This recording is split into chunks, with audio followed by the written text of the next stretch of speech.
A lot of this isn't going to make sense to you, and I'm sorry about that. I'm just going to start at the beginning, with the house.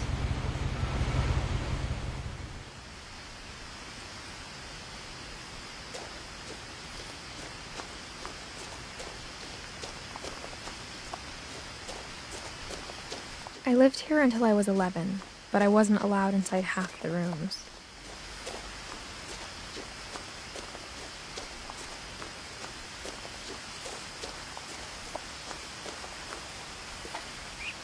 Inside the mailbox were bills from 7 years ago, marked urgent, open immediately.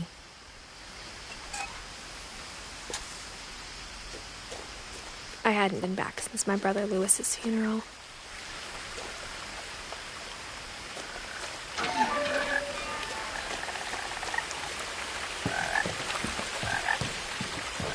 In her will, my mother left me a key, but didn't tell me what it unlocked. Maybe she thought I'd know, or she thought that the mystery would be enough to bring me back.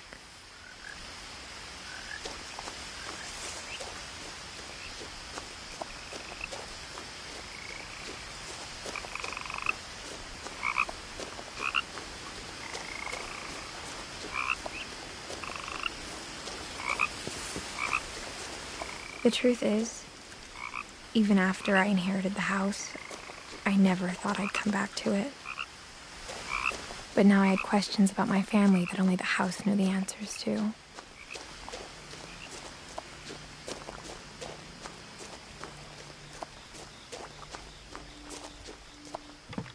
The woods around the house have always been uncomfortably silent, as if they're about to say something but never do.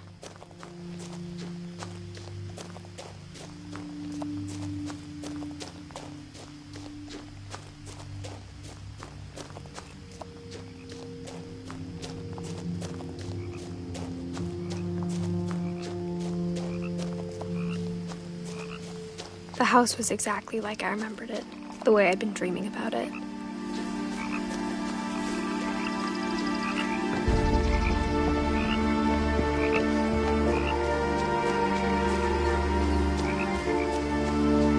As a child, the house made me uncomfortable in a way I couldn't put into words. Now, as a 17-year-old, I knew exactly what those words were. I was afraid of the house.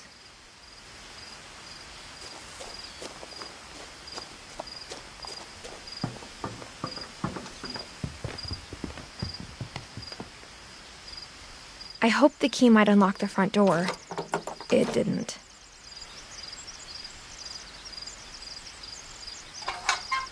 Looking in, I felt like the house itself had been waiting for me.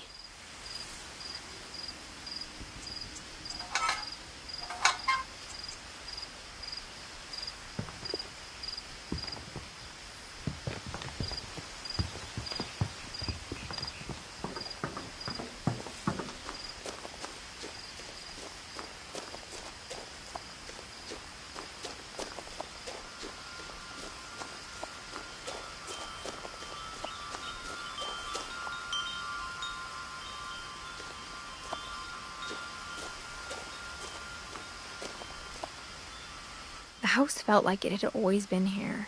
Even the swing set was older than my mother.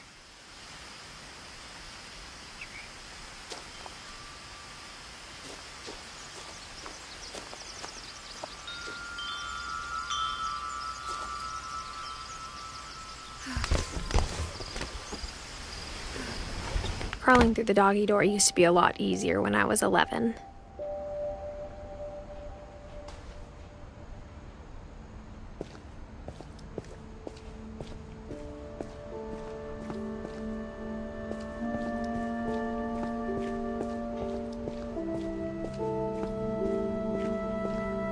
For the first time in years,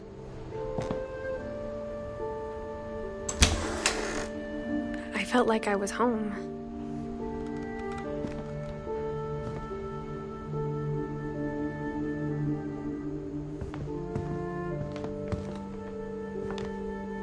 But instead of a family, there were just memories of one.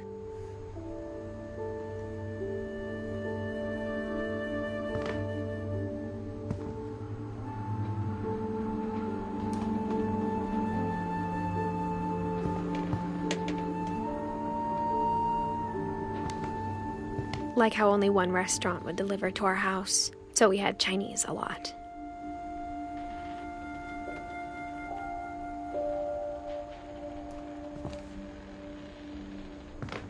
Or how after Louis started working at the cannery, we all got sick of eating salmon.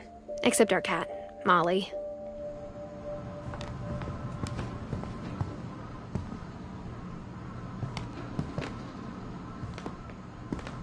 Nothing in the house looked abnormal. There was just too much of it, like a smile with too many teeth.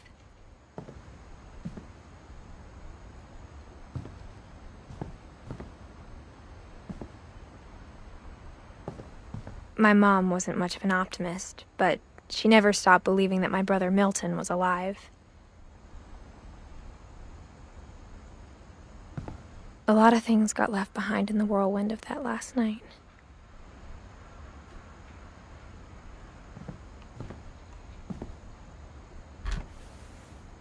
Edie told me once that every Finch who ever lived is buried somewhere in the library.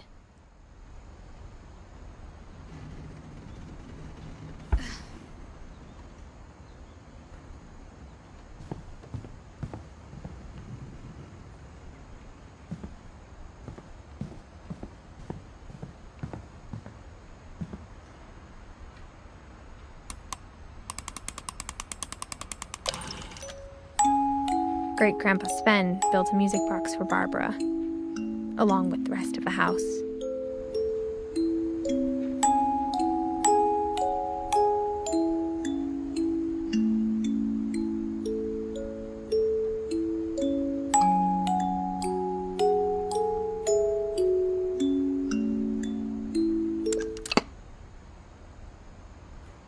Mom always told me to stay out of the basement, so I wasn't too surprised when the key didn't fit.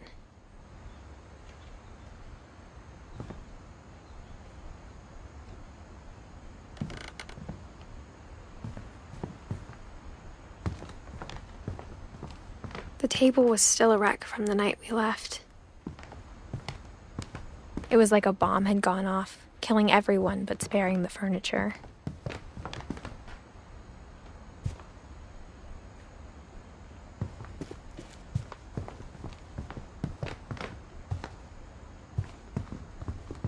My mom was the only one of us who could imagine Great-Grandma Edie living in a nursing home.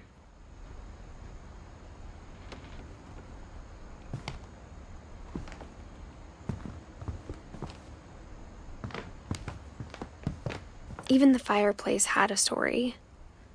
Edie told me the bricks came from the original house, after it sank.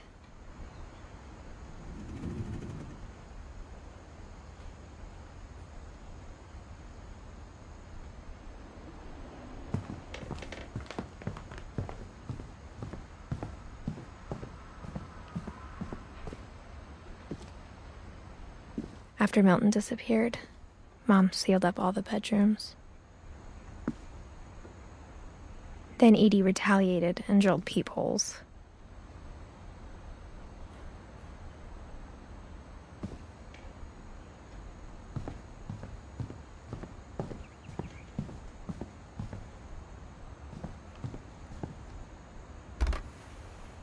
My Grandpa Sam spent 7 years sharing a room with his dead brother, Calvin.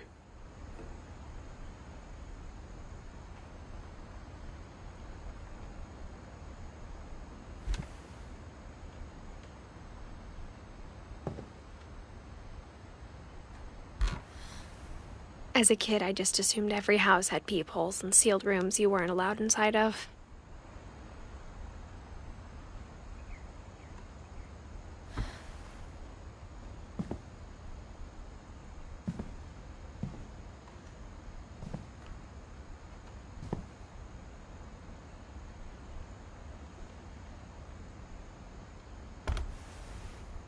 The last time I was in Edith Sr.'s room, I was 10 and she was painting my portrait.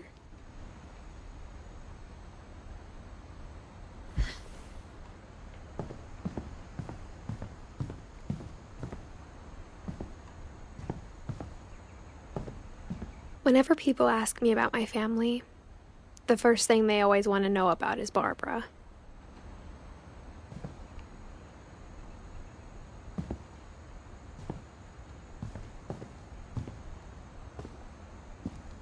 Mom must have locked the third-floor stairs on the night we left.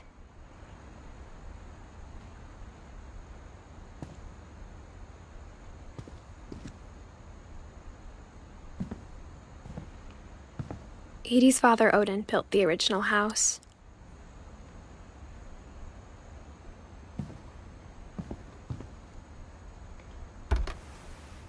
Barbara was a child star for 2 years, until America grew out of it.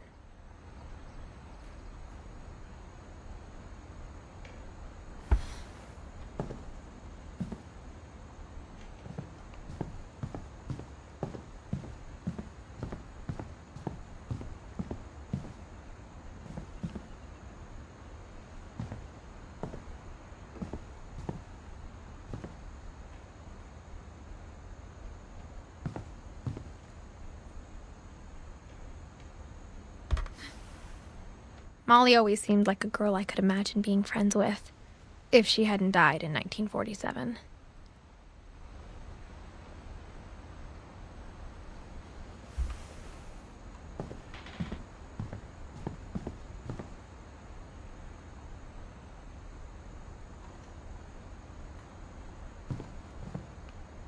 I spent a lot of time playing in Great Uncle Walter's room.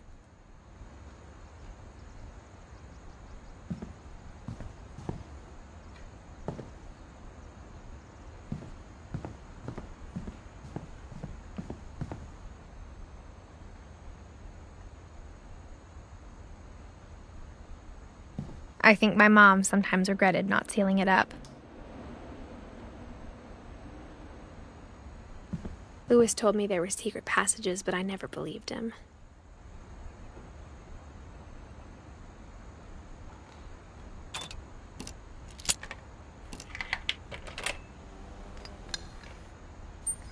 Turns out, my mom was really good at keeping secrets. Now it was time to find out what my mom had been afraid of.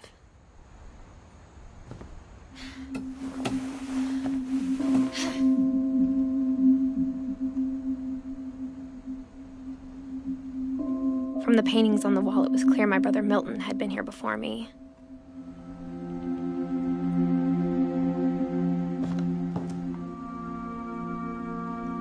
Reading this, maybe it sounds like I had a plan.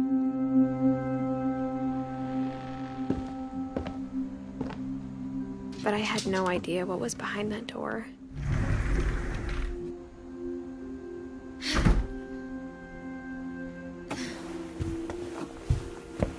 Just like I had no idea where all this was gonna lead.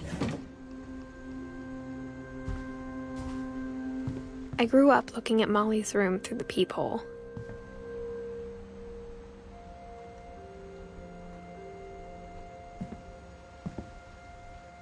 Molly's gerbil had a tiny bedroom with its own even tinier gerbil cage.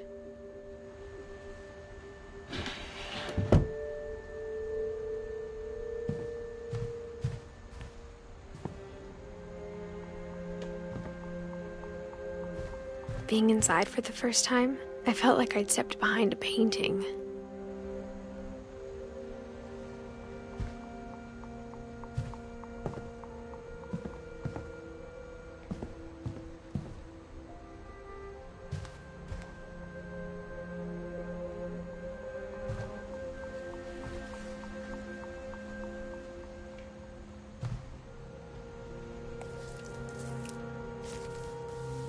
December 13th, 1947. Dear Diary, I'll be gone soon, but I wanted to tell somebody about what's gonna happen. It started when Mom sent me to bed without dinner. I woke up and I was starving, so I looked around for something to eat.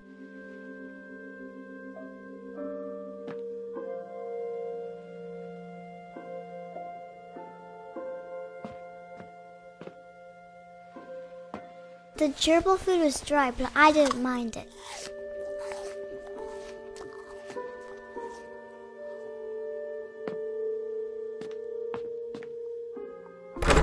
Mom, can I come out now?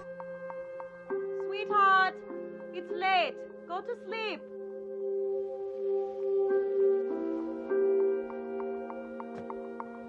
My Halloween candy was all gone.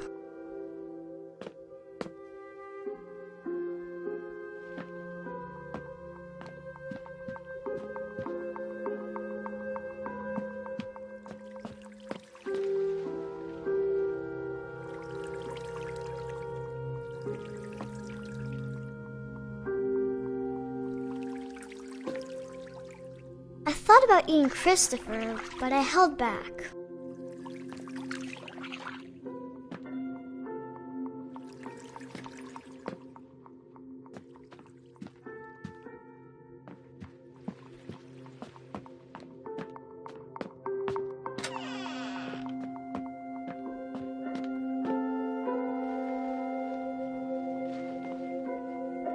I kept eating and eating.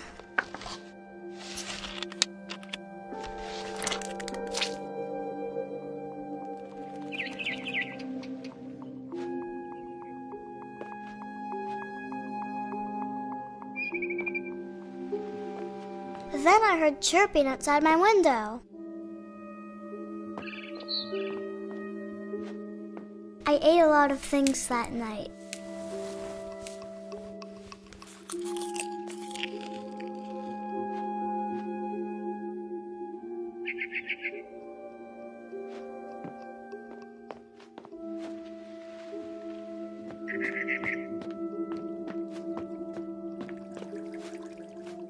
It was a barn swallow going back to her nest.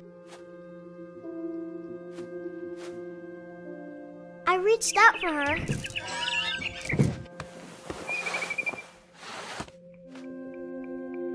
And suddenly, I was a cat.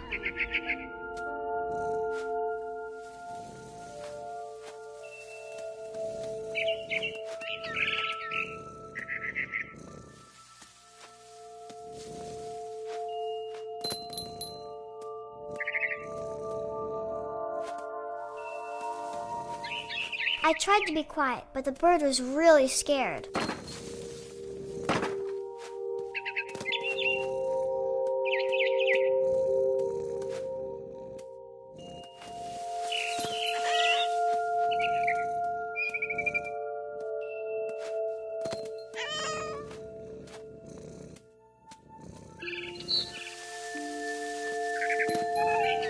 Mom and Dad didn't even look at me.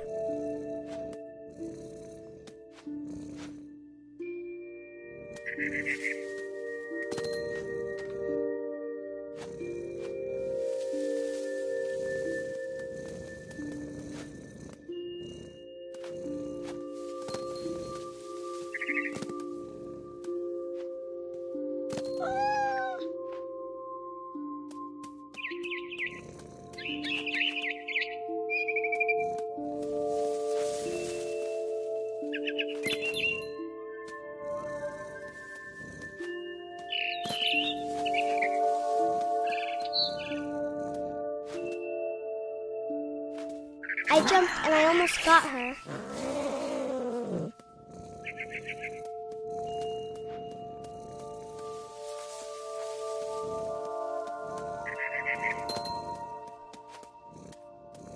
I could tell she was getting really tired.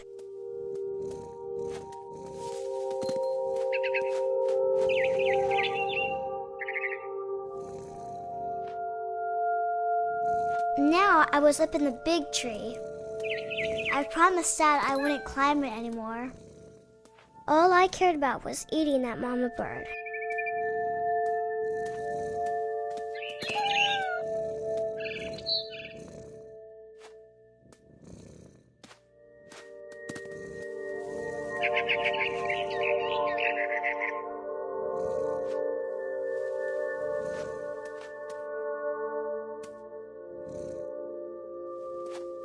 I gobbled her up.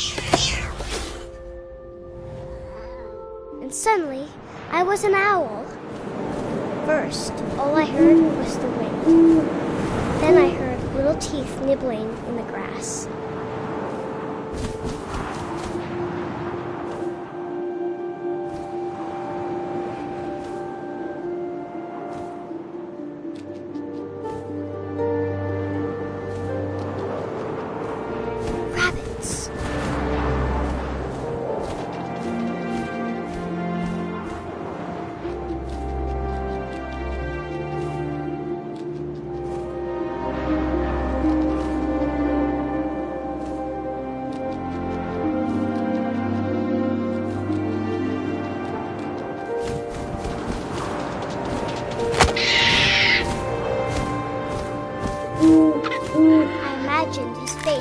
up and seen mine through my talons.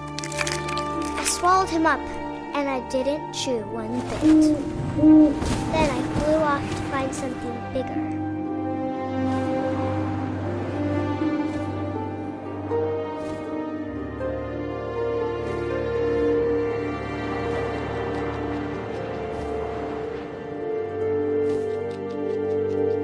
A mama rabbit.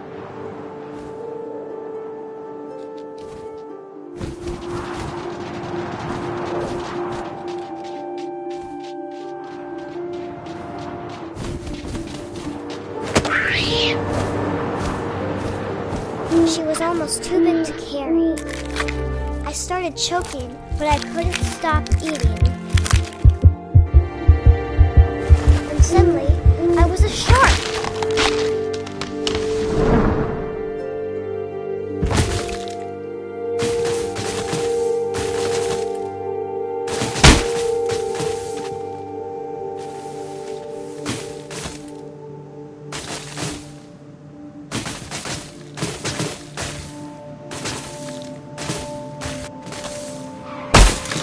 I rolled off a cliff and into the ocean.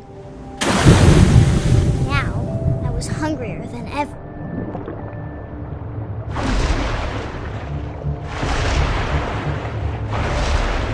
I wanted fat, juicy seals.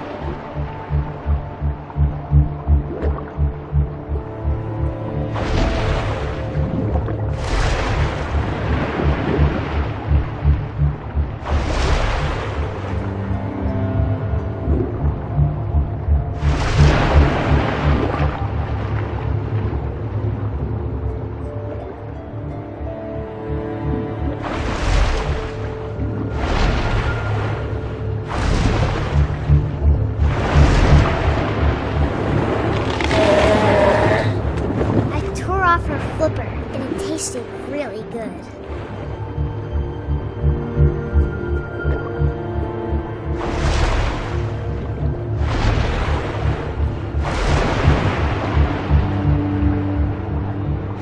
Grabbed on tight.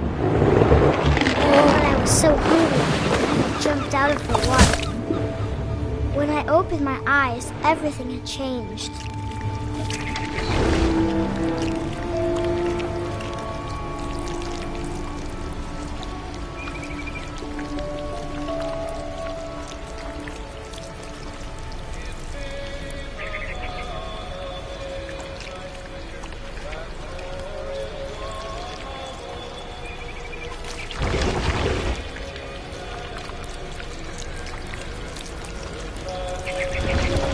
A monster, and I smelled people everywhere.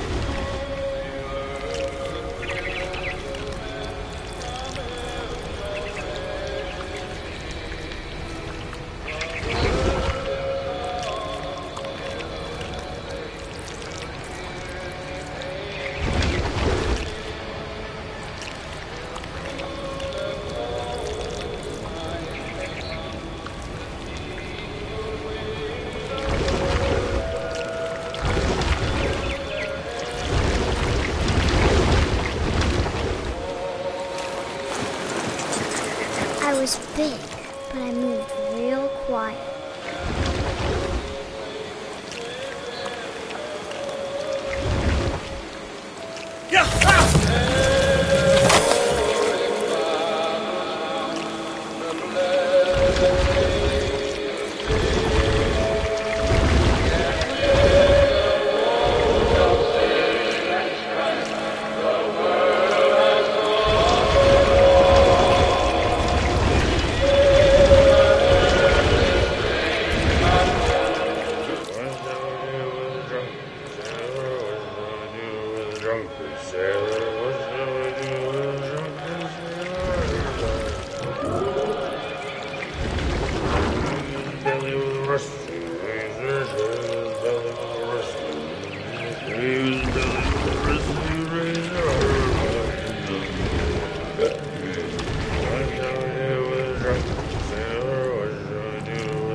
passenger, I was still hungry. And across the water, I smelled something new. Something I had to have, so I swam towards it.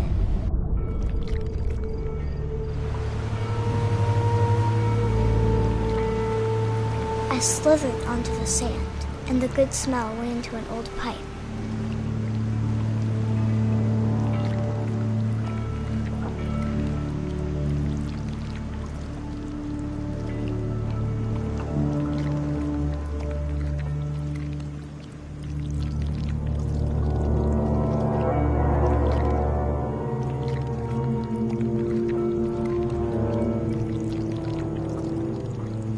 I got closer and closer.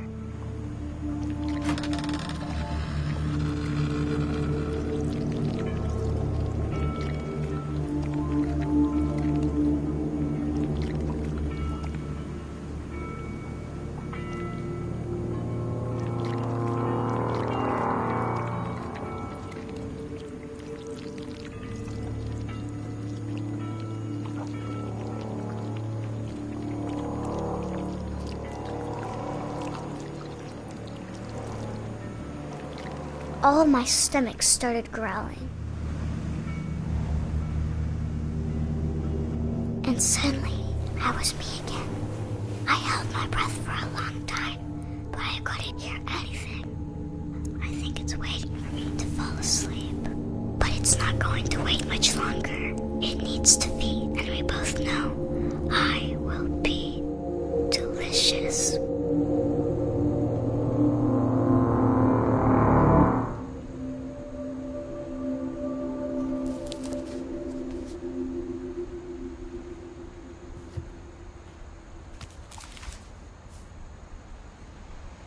I'm not sure if I believed all of that, but I'm sure Edie would have.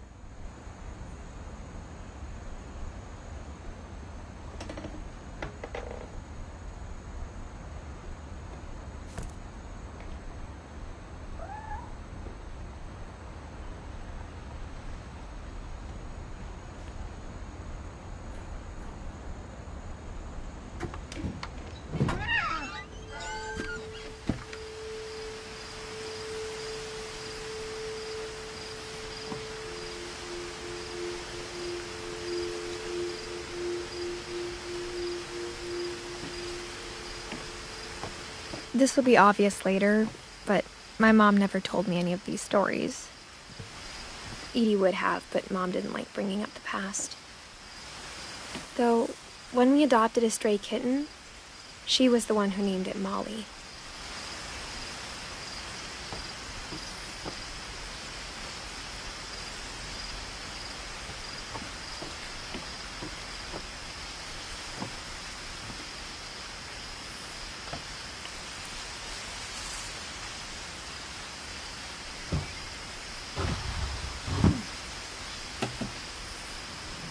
I spent a lot of time in Great-Grandma Edie's room.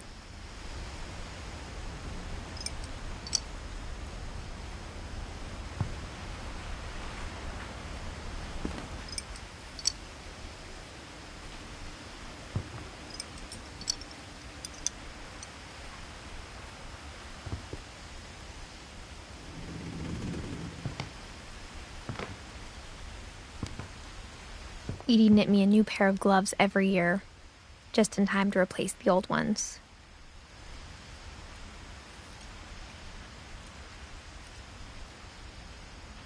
Louis died a week before we left, but Edie had already started to memorialize him.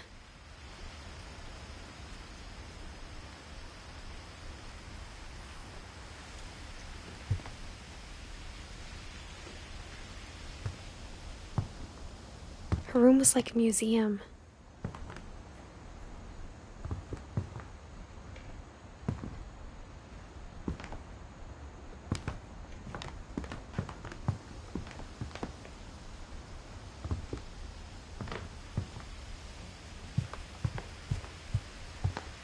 Edie gave a big interview about a mole man living under the Finch house. My mom was furious.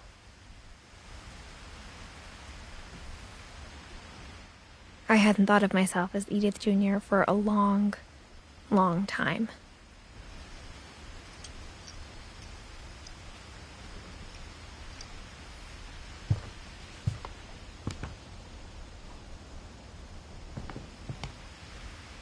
When Edie told people Sven was killed by a dragon, she could also have said he was building a dragon-shaped slide that collapsed. She could have, but she didn't.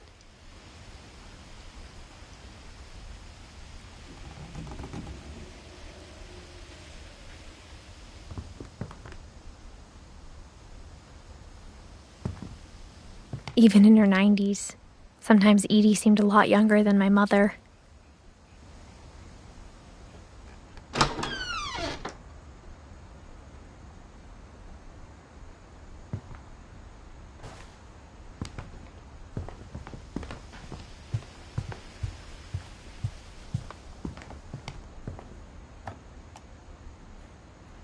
For 500 years, the Finches have been famous throughout Norway for their fortune and misfortune. Odin Finch buries the latest victims of the family curse, his wife Ingeborg and their newborn son, Johan.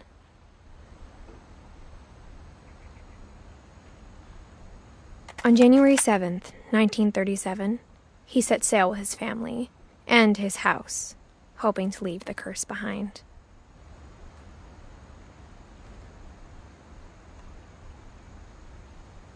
But 40-foot waves off the coast of Washington send the house and Odin to the bottom of the sea.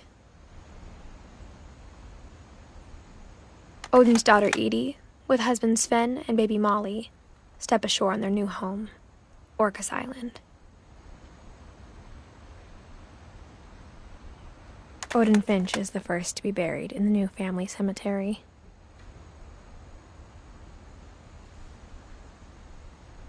His daughter Edie is already dreaming of a new Finch house.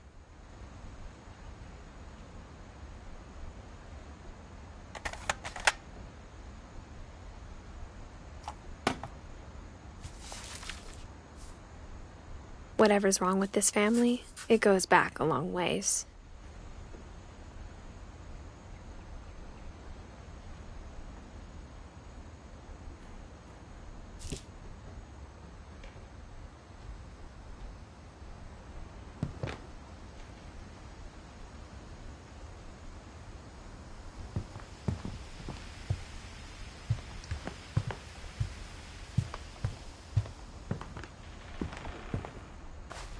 The only trace Grandpa Sam's first wife, Kay, left on the house was the pink bathroom. It was a pretty big trace.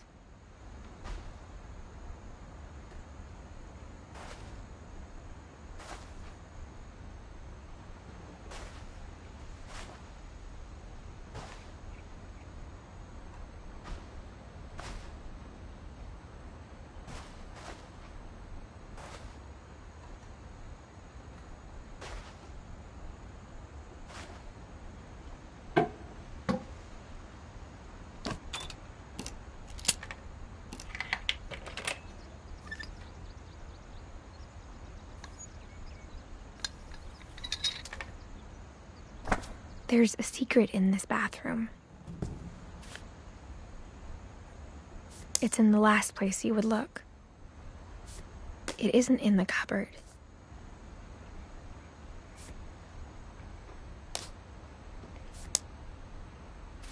It's hidden in this book.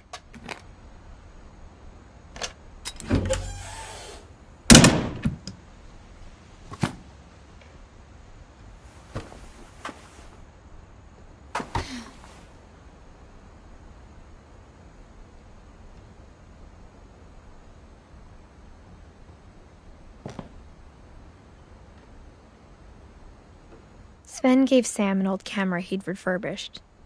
He never put it down.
knew Grandpa Sam had a twin,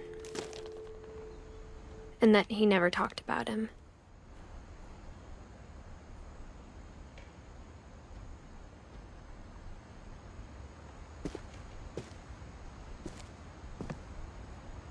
I guess my grandpa didn't like history any more than my mom did.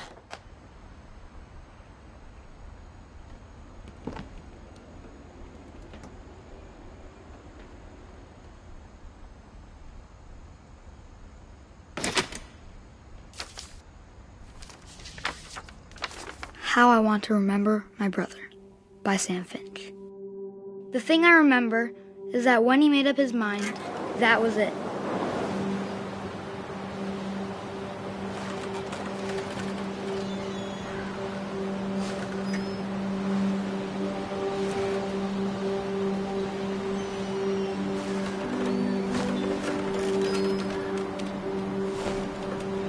My brother said he'd die before he ate another mushroom, and he did.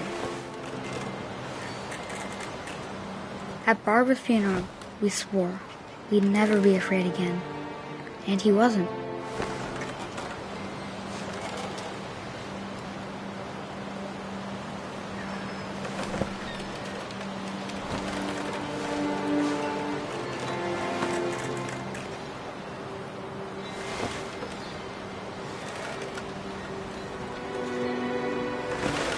I think Calvin always wanted to fly. Sam! Calvin! Dinner's ready! Coming! But that day, he finally made up his mind to do it. I told him going around was impossible. Maybe if I hadn't said that,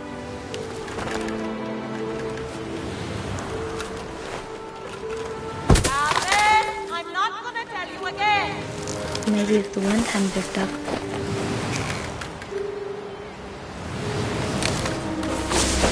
then maybe he'd still be here.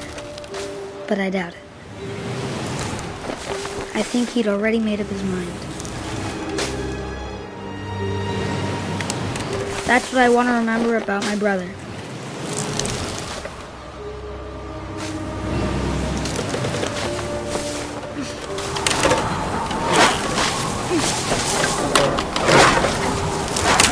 The day he made up his mind to fly. And he did.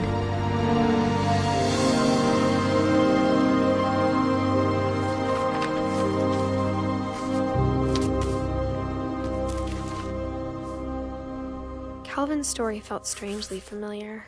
When I was younger, I remember trying to do the exact same thing.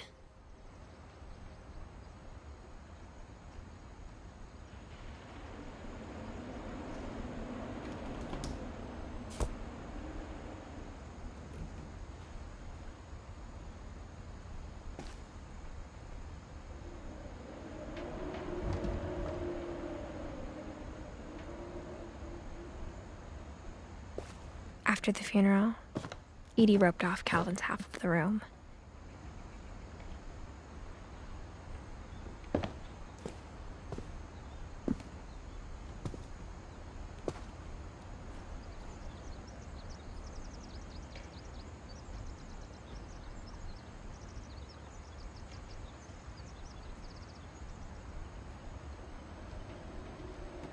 Mom said Grandpa Sam enlisted at 18 and never set foot in the room again.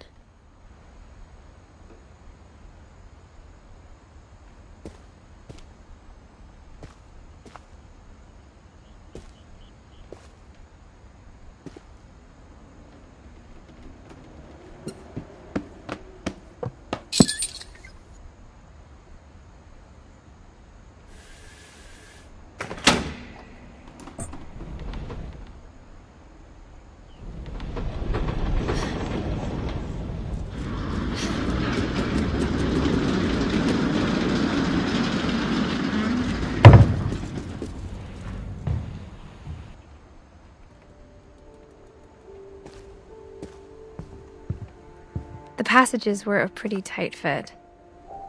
They'd obviously been built for smaller hands and bellies.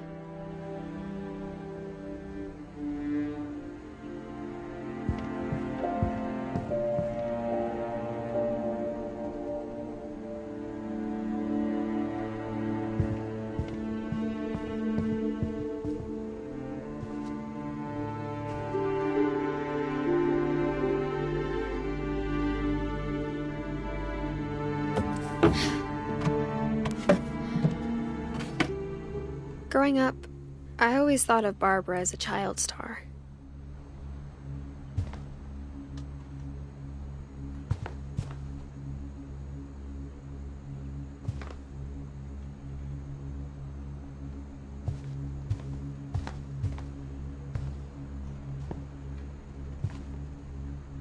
I never thought about how hard it must have been for her afterwards.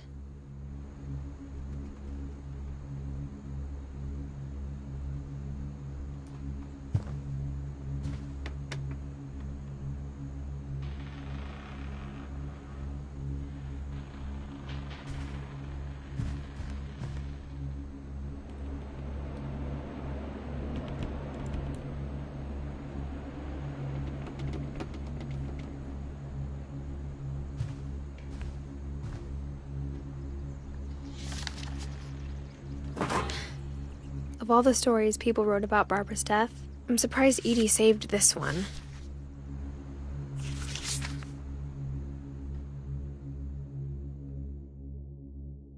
Old Jack here with another ghastly tale inspired by America's most unfortunate family.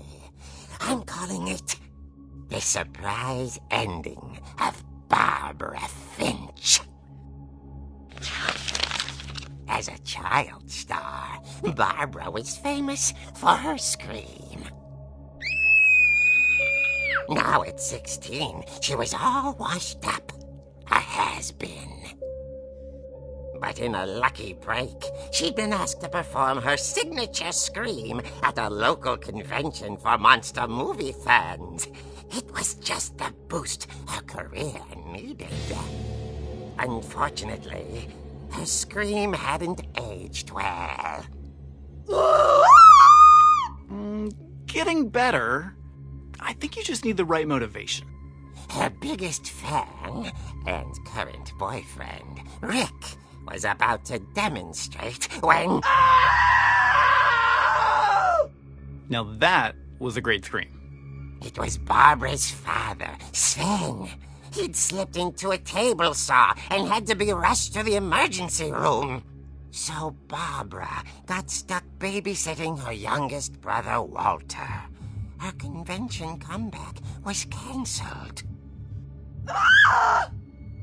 Okay, I'm hearing frustration, but I'm not hearing terror. What if I tried... A gang of hoodlums in Halloween masks have been terrorizing Orcas Island tonight. Police are urging residents to... That came from the basement. You're right! Also, I loved your delivery on that. Why is your basement door locked? Because my dad likes making puzzles and secret passages. There's a key hidden in the music box. The secret is to keep winding and winding until finally the key pops out. Thanks, babe. I'll be back in a sec. 20 minutes later, Rick hadn't returned. So Barbara went to look for him, right on cue.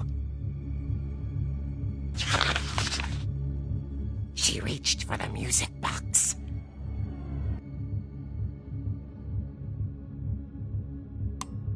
And as she wound the key, she listened for Rick, but the house was silent.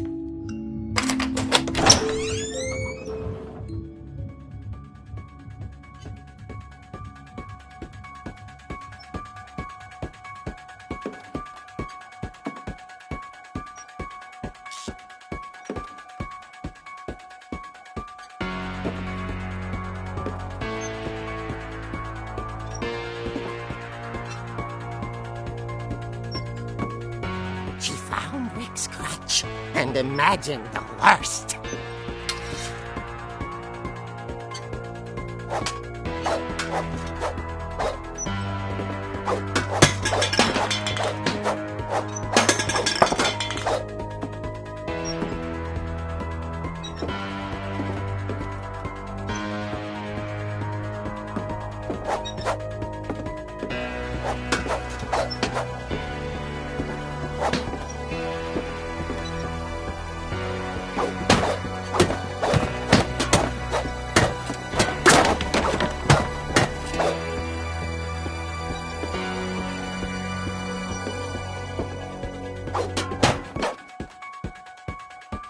gang's leader is the infamous Hookman killer, Dr. Carl Hamill, who impaled and then ate his family 10 years ago tonight.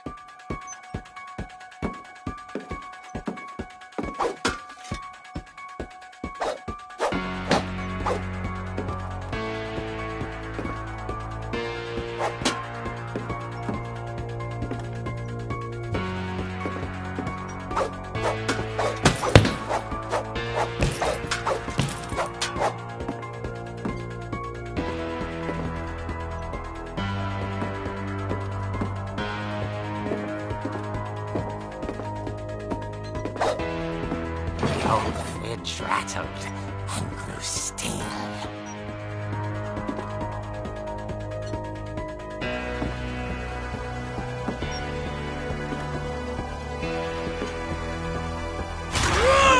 Oh dear! Oh! Rick?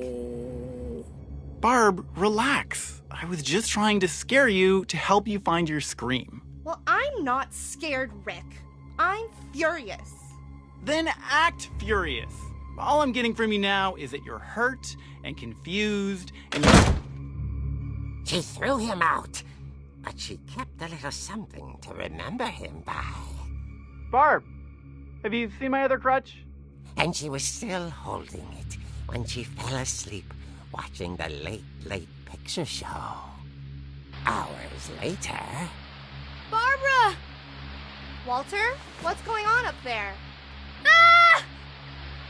Okay, I'm coming up, but if this is a trick, you're dead, Walter.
Walter had vanished, but his bedside radio was still on.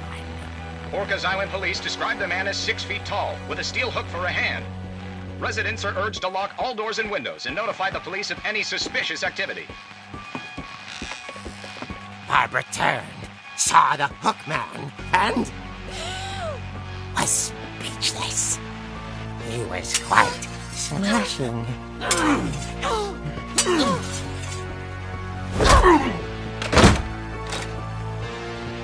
he was. He couldn't get enough of Barbara. Okay, Barbara, there's gotta be another way out of here.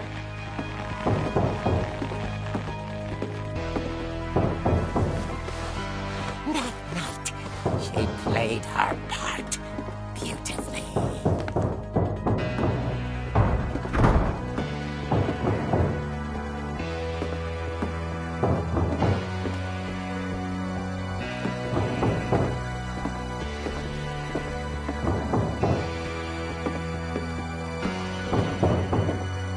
Molly's door hadn't been opened in years.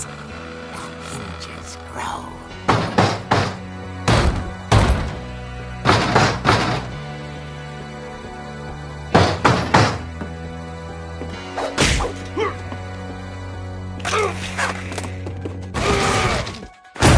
He wasn't moving, but she sensed the story might not be over yet.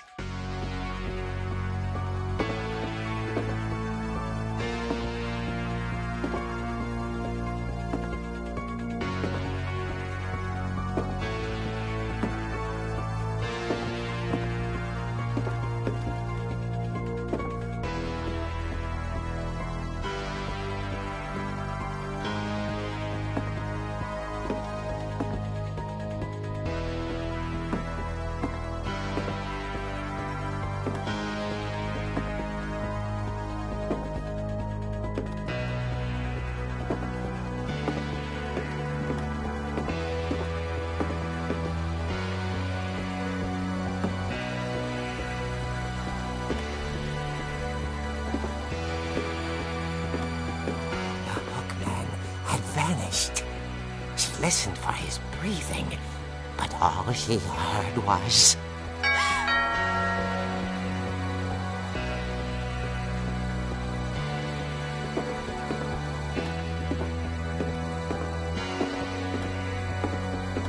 Someone at the door was dying to speak to young Barbara.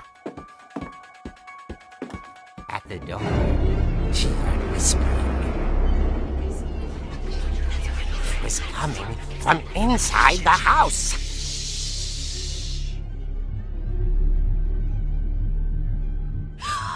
Oh dear. Surprise! Bravo, Bob! You were wonderful. The monsters had come to surprise her. For Barbara, it was a dream come true. Then she saw what kind of monsters they were, and she realized what was about to happen.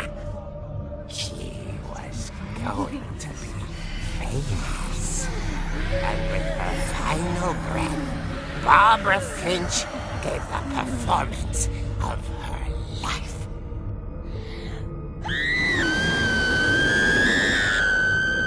I wasn't there myself, but I hear Barbara was magnificent.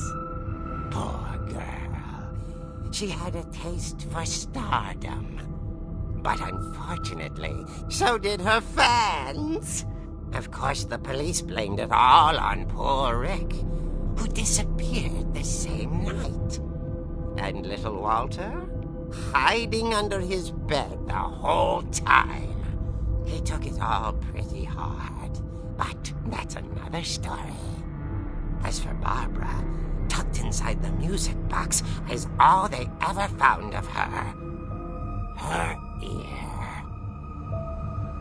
Now that's what I call a real eerie tale.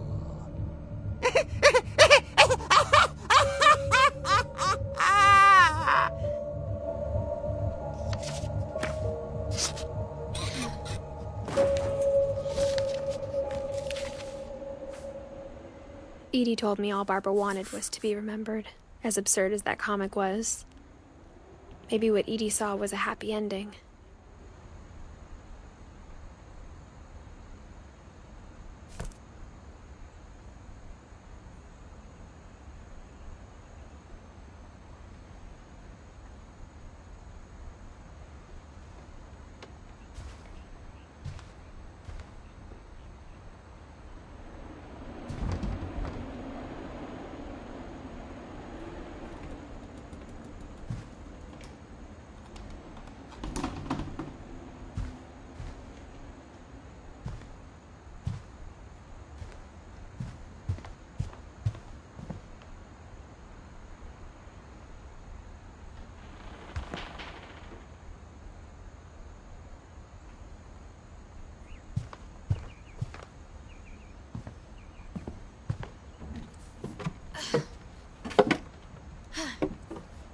I guess now I know why Mom didn't like me playing with the music box.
Mom said the basement was off limits, unless I wanted another tetanus shot.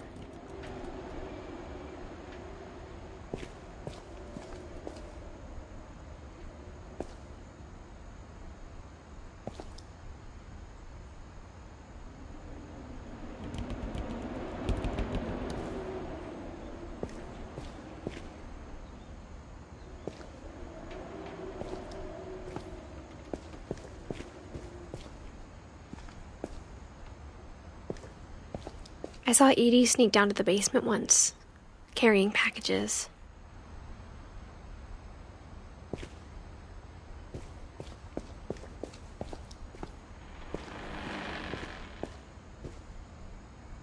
I thought maybe she was hiding presents.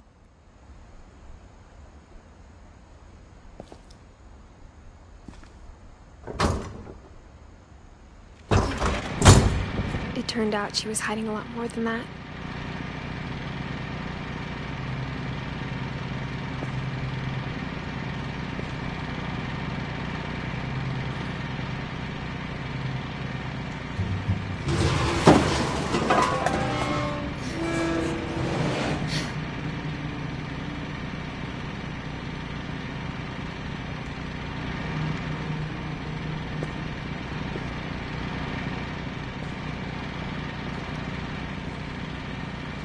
I remember asking Mom once about where Walter had gone.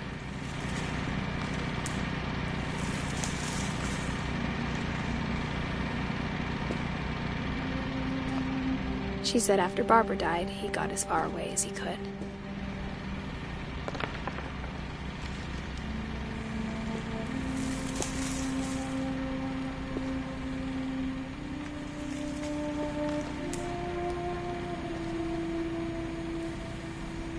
If there's a pattern in all these stories,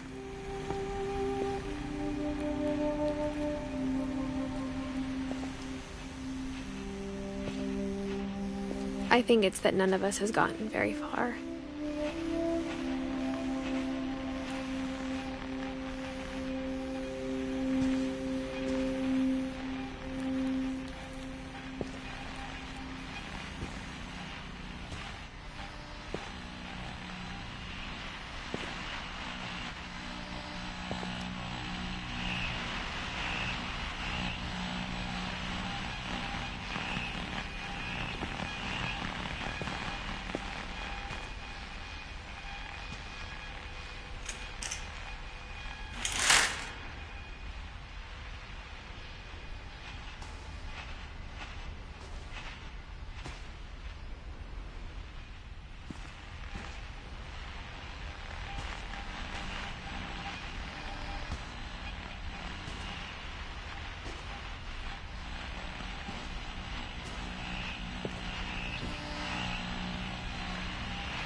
Goodbye, everyone.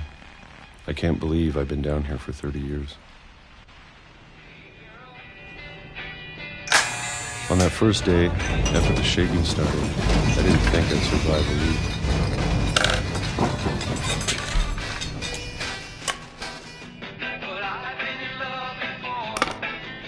But after a few days, I settled into a routine.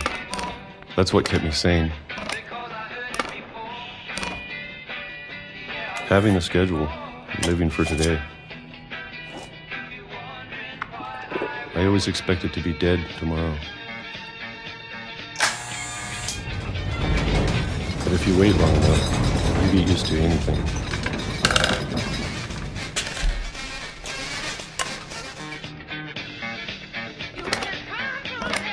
Even a monster on the other side of the door starts to feel normal.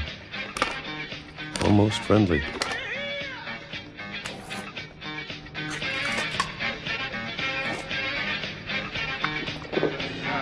And then one day, everything just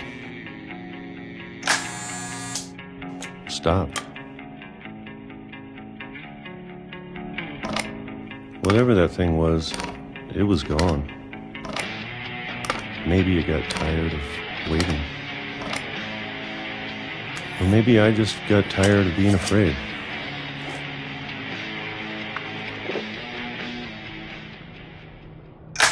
been a week now, the longest in 30 years. I'm done waiting. I have to leave while I still can.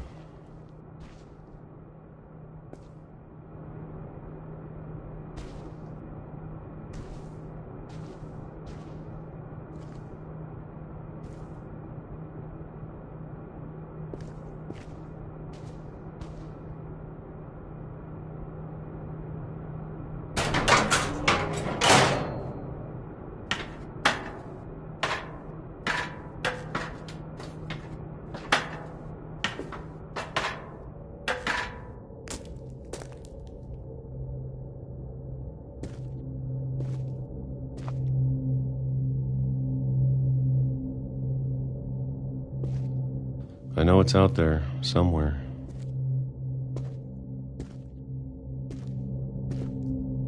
Whatever killed Barbara and Molly and Calvin.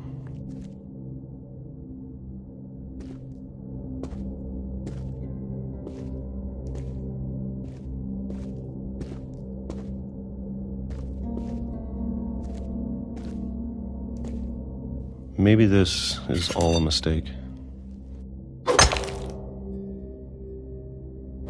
But I need to stop living the same day, even if it kills me.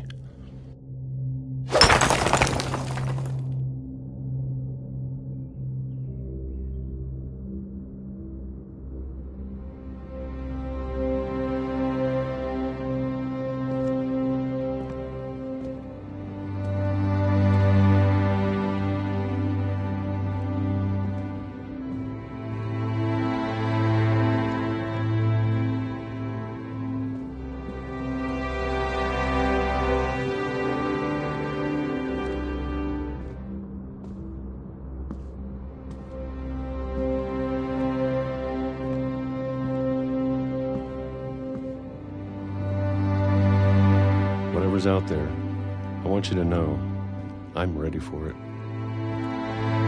I'm going to appreciate all of it, especially the food. I don't mind if I only have a year left, or a month, or a single week. I'd be happy with one new day. I can already imagine the sun on my face.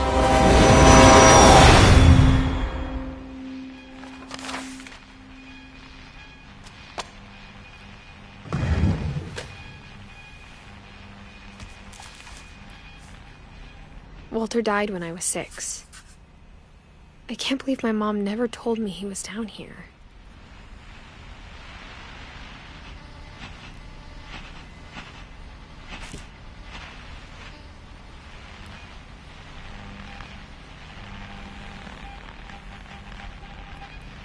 I'm sure my mom was trying to protect me.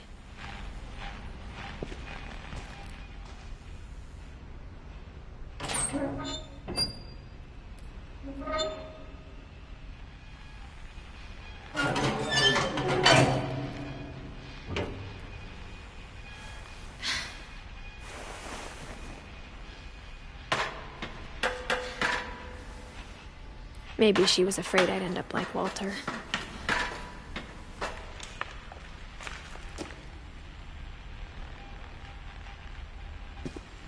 But if she never told me about an uncle under the house,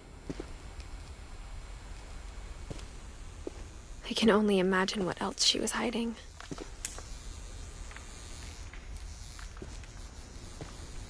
I don't want to make the same mistakes she made.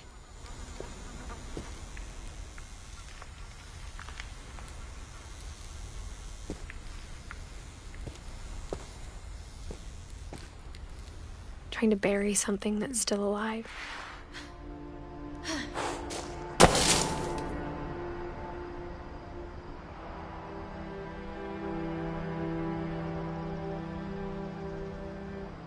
Now that there's only one of us left, or maybe 2,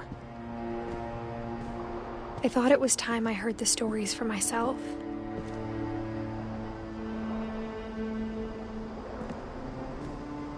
and found out what happened to everyone else.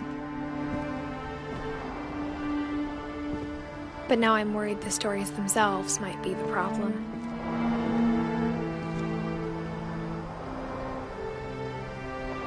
Maybe we believed so much in a family curse, we made it real.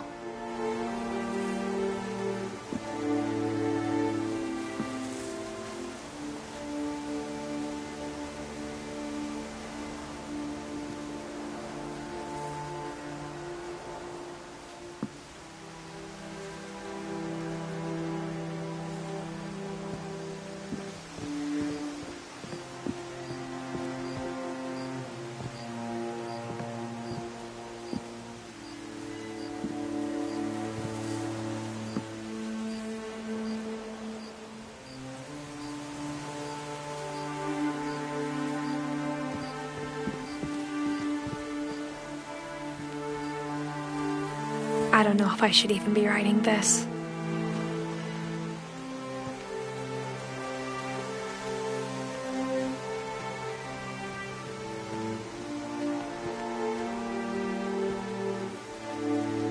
Maybe it'd be better if all this just died with me.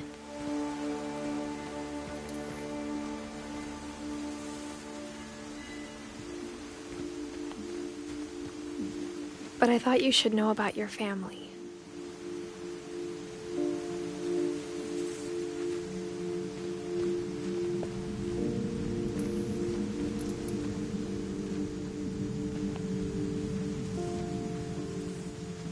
And the history you're a part of.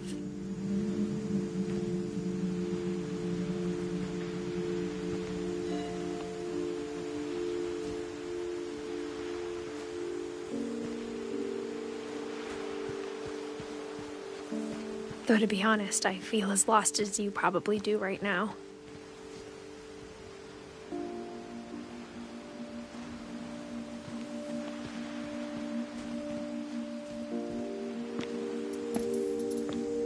I think the people in these stories believed them, for what that's worth.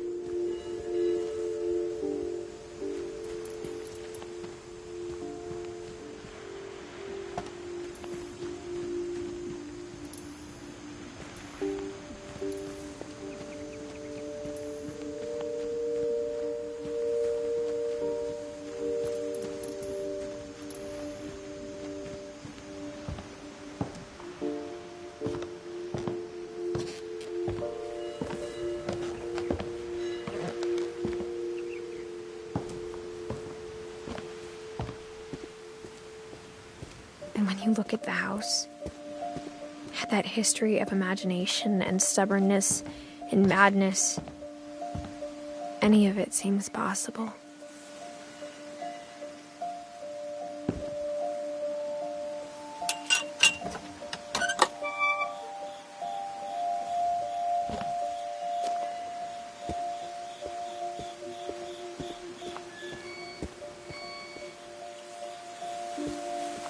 I think we've been surrounded by death for so long, we've just gotten used to it.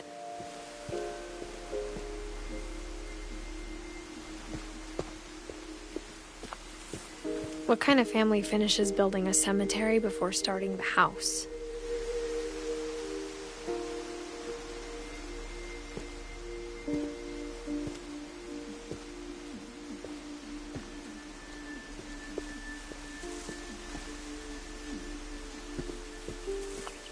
It's embarrassing for me to admit this, but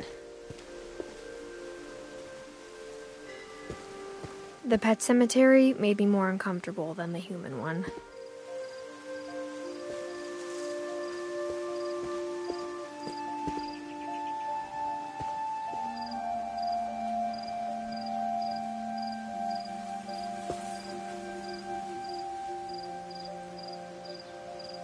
Three of the gerbils were mine, and 2 had been my fault.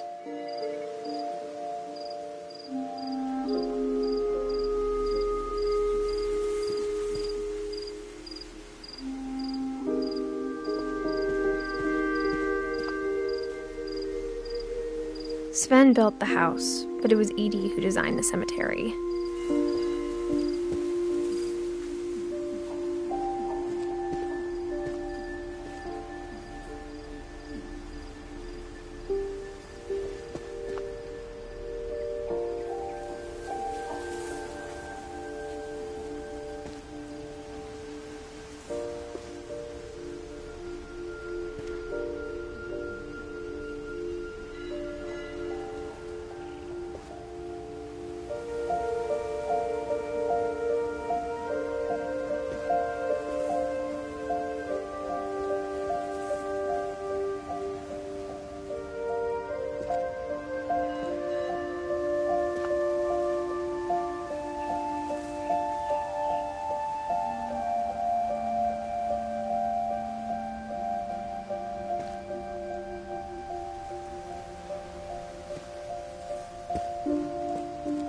I'm sure Odin's monument had been Edie's idea.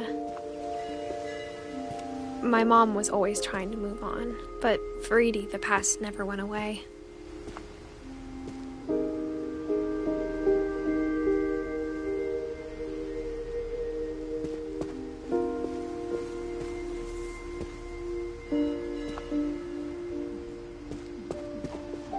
She could see it poking out of the water at low tide.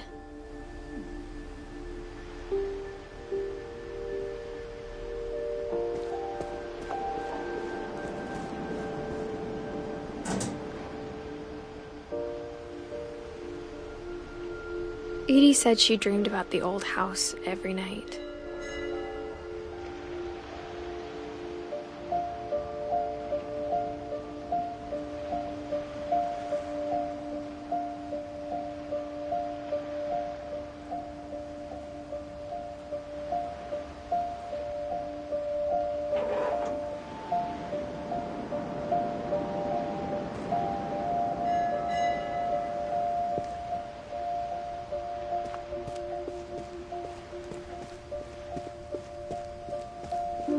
Edie's side was always easier for me to understand.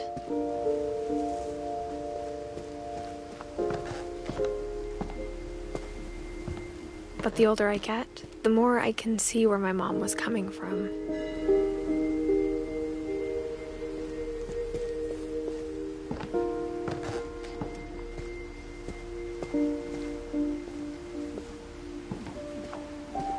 Her dad had been pretty strict, but it wasn't enough to save her brothers. She was just trying to do better.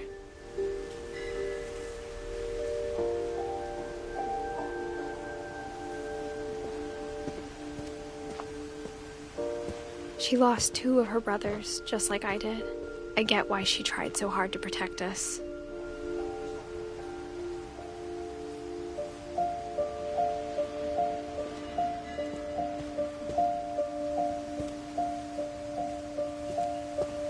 We never found Milton's body, so my mom insisted we were putting up a monument, not a tombstone.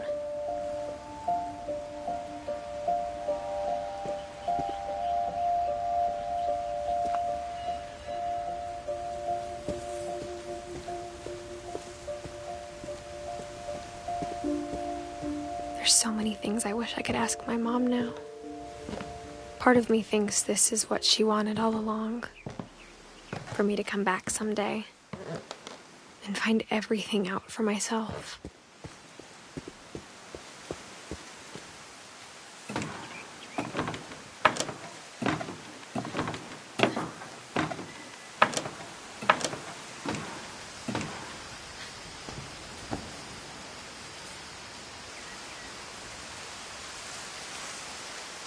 But looking back on it now,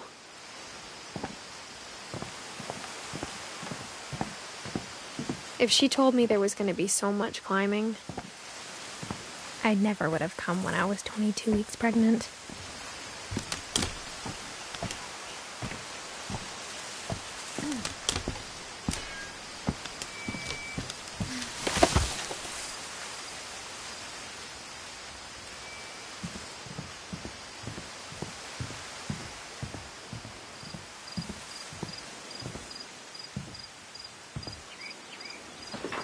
I never met Grandpa Sam, but I think he and my mom had a lot in common.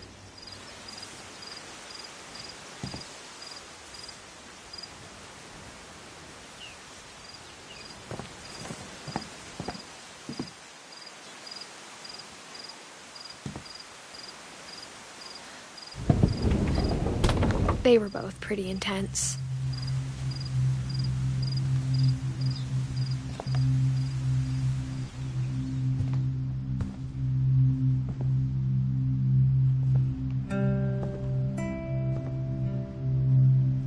Instead of hiding from death, Sam seemed to go out of his way to meet it.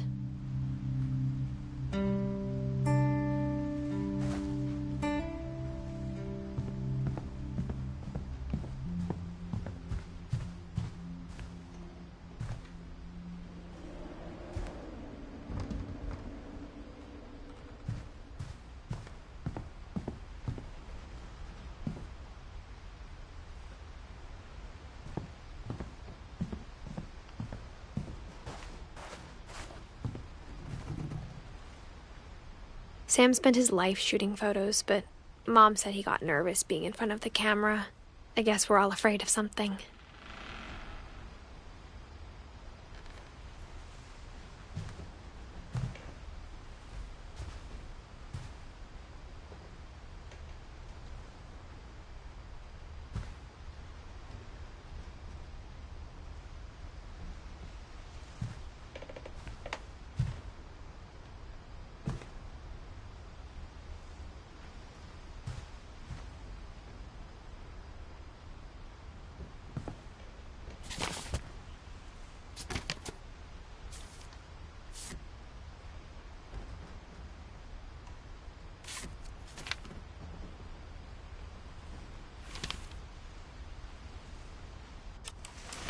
Dawn, I promise, you'll never forget this weekend. Yes, sir. These memories are gonna last a lifetime. Am I gonna have to shoot anything? It's a hunting trip, Dawn. Shooting is strongly encouraged. Perfect. It's gonna rain the whole weekend, isn't it? I will never forget this weekend, Dad. That's the spirit. Okay, got it. I'm gonna take some pictures, okay? Just be careful. That camera's older than you are.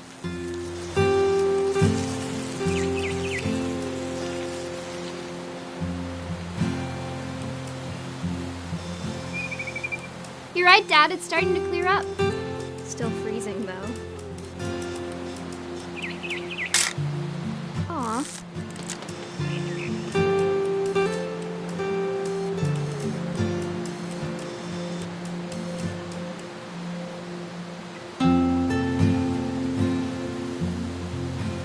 Definitely should not have drunk all that coffee. Hey! That's a keeper. Hold still while I take a picture of you. I'm just saying, I'm not always gonna be here, Dawn. You'll need to remember this stuff, if you want to survive. I'll be fine, Dad. You know who else thought he was gonna be fine? Some guy who died. Dawn, I'm being serious. I know, Dad. You're always serious. Doesn't being out here make you want to chill out? Well, to tell you the truth, I haven't been out here in 20 years.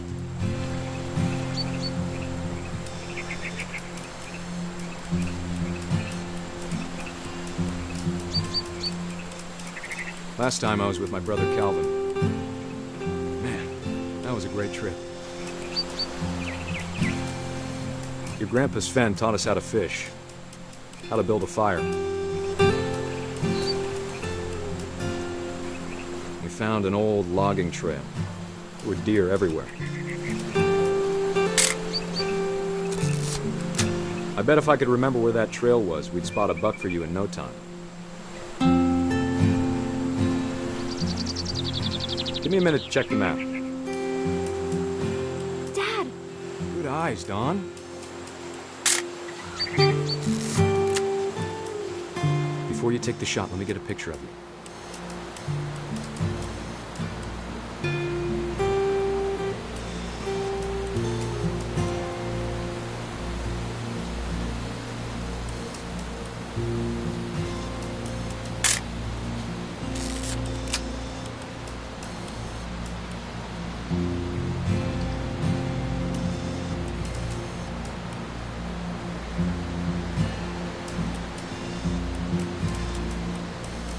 Dad, Just...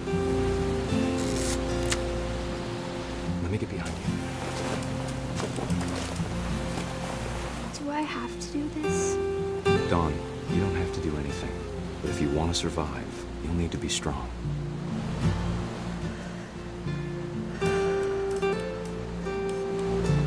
Now keep yourself squared up, elbows down, like we practiced. Whenever you're ready. Great shot, Dawn!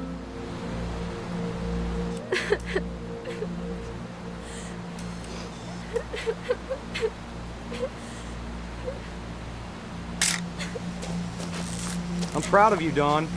Always remember that, okay? Dad, It's twitching. I think That's it's totally normal, Don. Just focus on the camera. Try not to think about... Dad!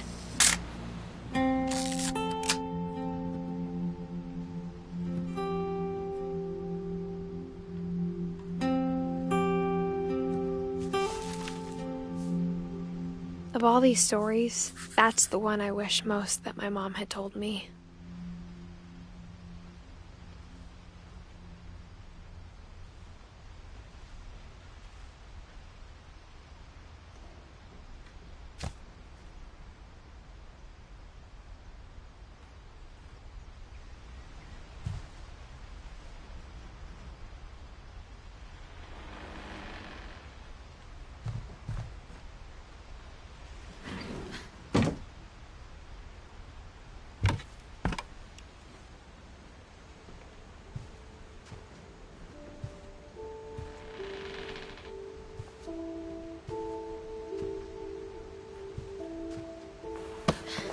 After Sam died, my mom and Edie got really close. They'd both lost a lot.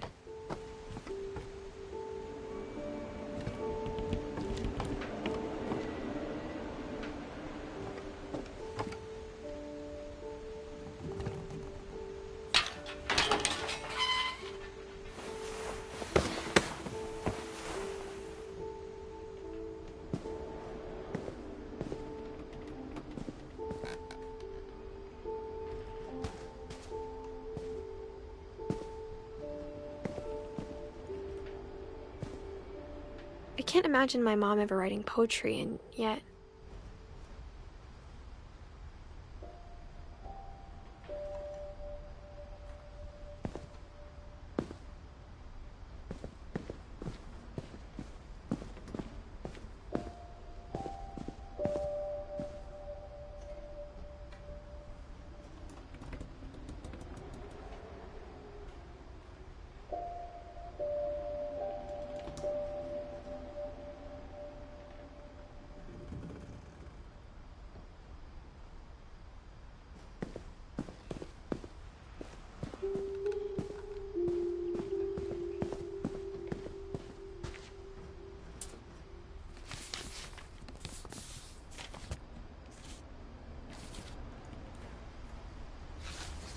Dear Kay, do you remember the way Gregory used to laugh when he thought he was alone?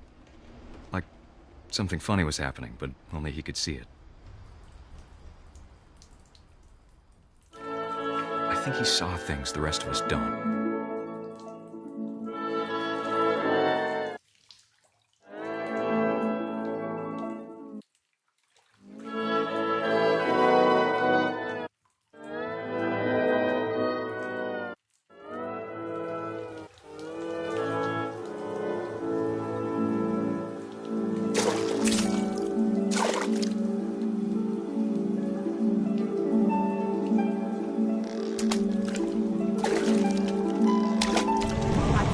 Gregory, it's time to...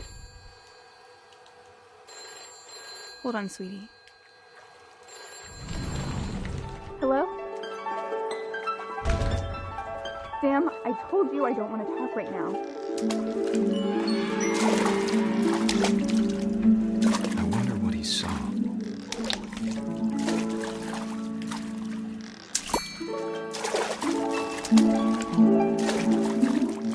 What his world was like.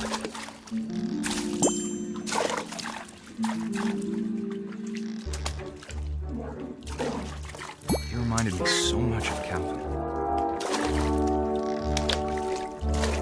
Lost in his imagination.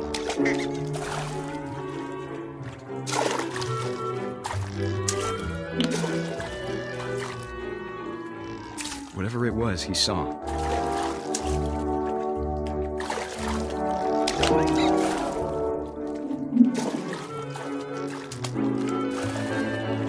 It sure made him happy.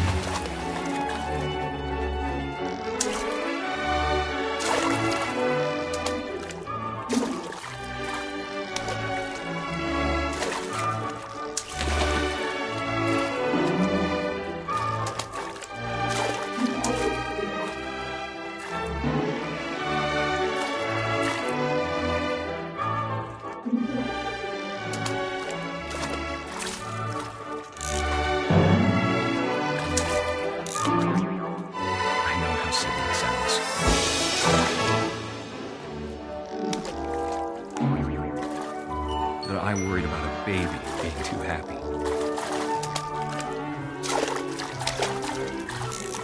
But I could feel him slipping away. Sorry about that, Gregory. I know you did everything you could. Maybe if I hadn't called that night. Damn it. Hold on, I don't want Gregory to hear this.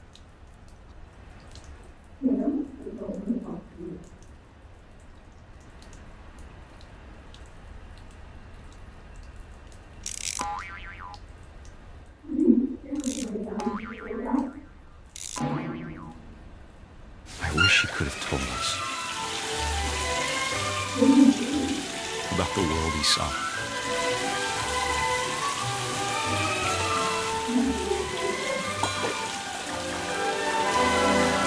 There's so much I don't understand about Gregory, about everything.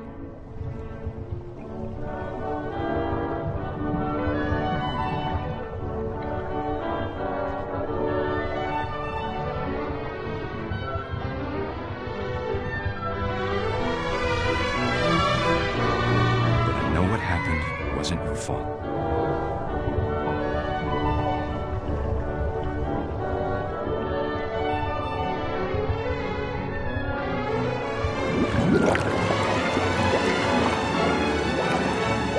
I'm sure he's happy. And he'd want you to be happy too. Good luck, Kay. Love, Sam.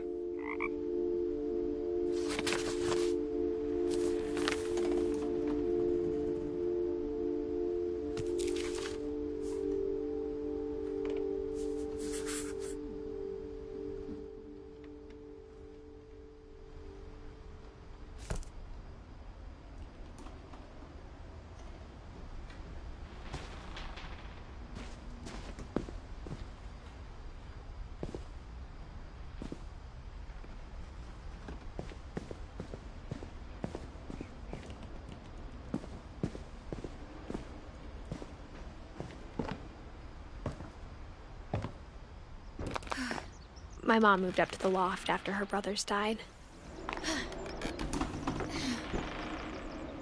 At the time, it was as far away as she could get.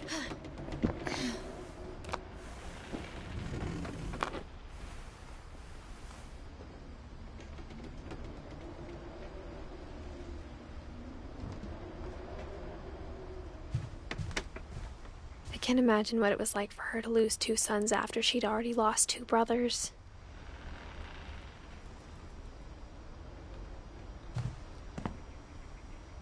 Religion was another thing my mom never talked about, but I think it helped her a lot after her dad died.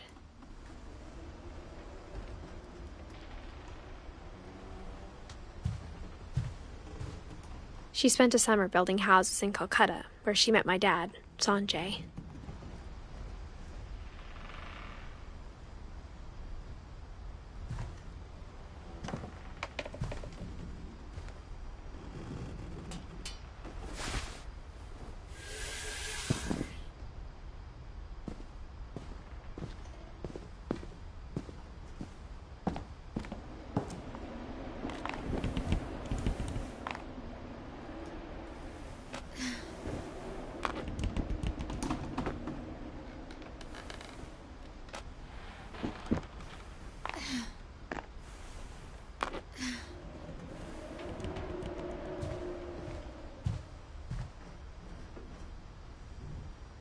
My mom moved to India a week after graduation and got a job teaching English. Louis was born a year later.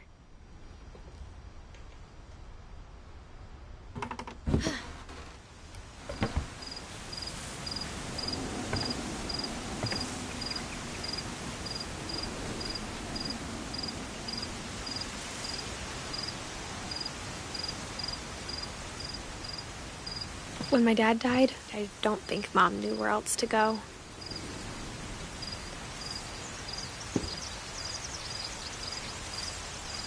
I'm sure Edie was happy to have her back.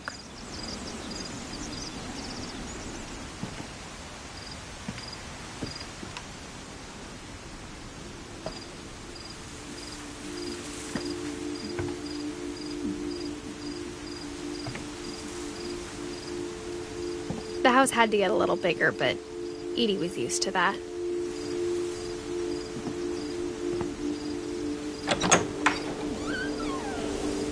And for a while, things were good. Almost normal.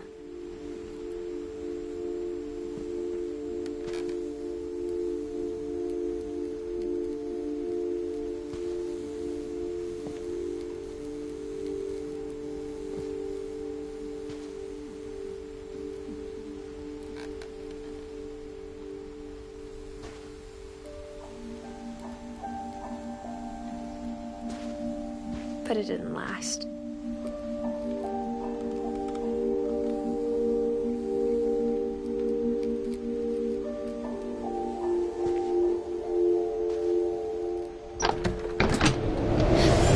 The beginning of the end was Milton's 10th birthday, when Edie gave him a castle.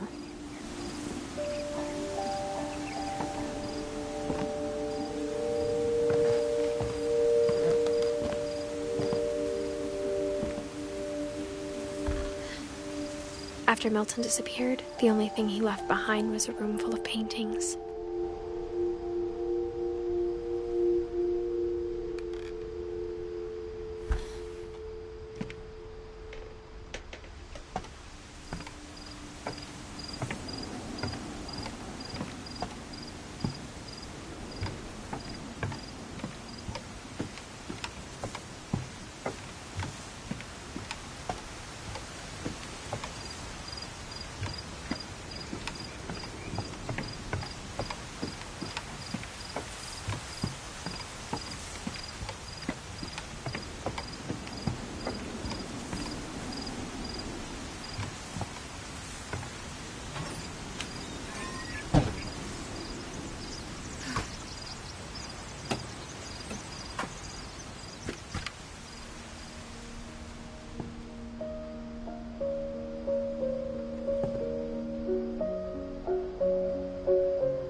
Milton Finch in The Magic Paintbrush.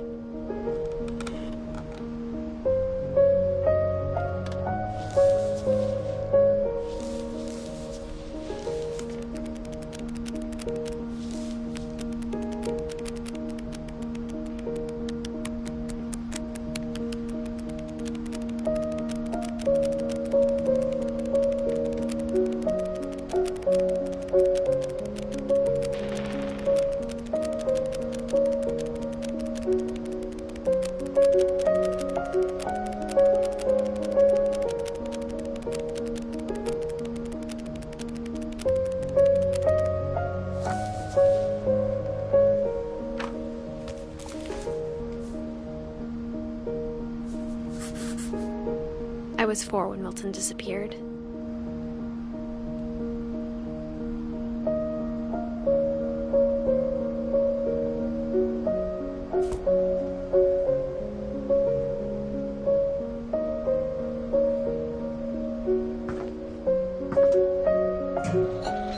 Mom spent months searching for my brother. Then she sealed the doors.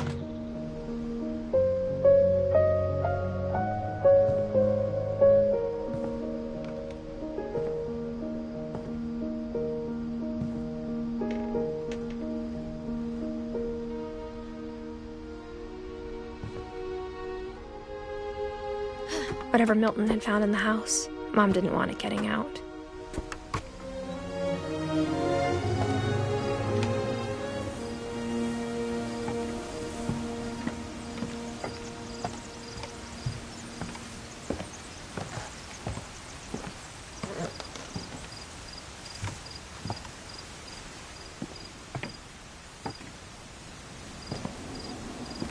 Mom definitely blamed Edie, but I think Louis blamed himself.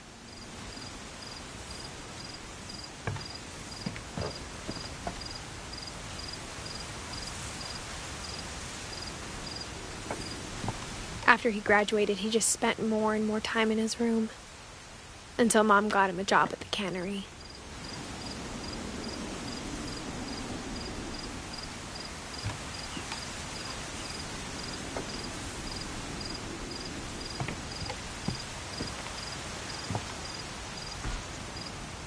Everyone always told me to stay out of Louis's room, except Louis.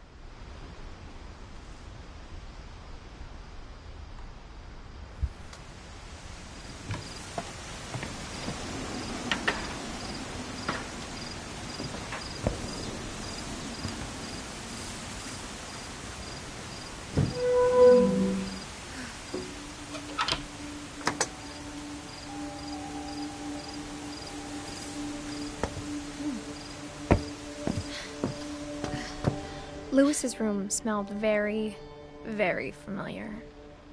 That part of him lived on.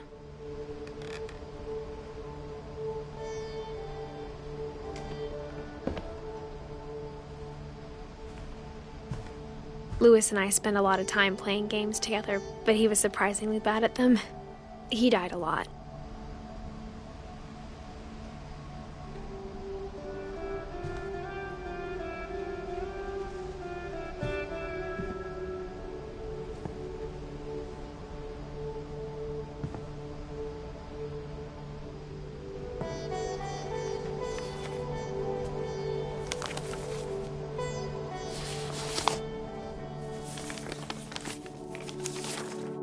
Dear Mrs. Finch, as Louis's psychiatrist, I can understand your desire for an explanation. As I see it, the trouble began in January, shortly after we convinced your son to seek treatment for substance abuse. Newly sober, I believe Louis first noticed the monotony of his daily life.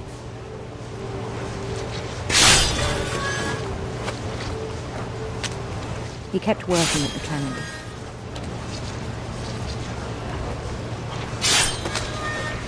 But he withdrew part of himself. In our sessions, I saw the same behavior. His mind began to wander.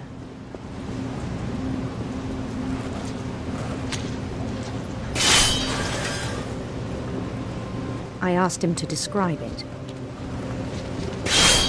He said he started small, imagining a labyrinth.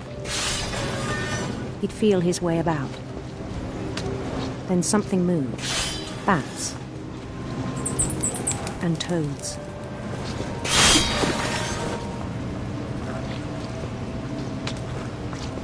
And things that have not names. He knew it was all in his head. But he took it very seriously. I had hoped he'd find himself.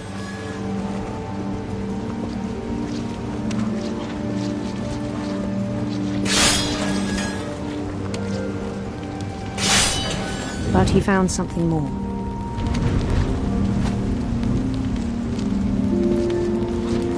I worried about him then, daydreaming at the cannery. I spoke with his boss. But he said Louis had become a model employee.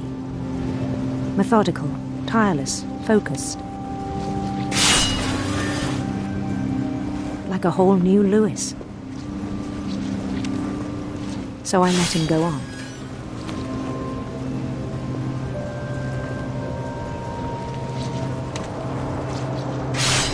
I even encouraged him. It seemed very promising at first. He told me he'd made a new friend.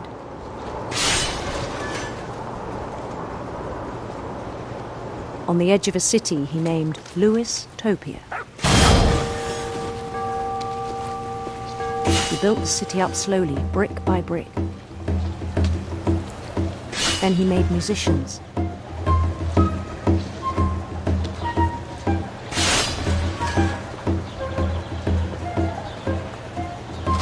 and songs for them to play. He talked about starting a band. And he was always humming something. Every day his imagination grew stronger.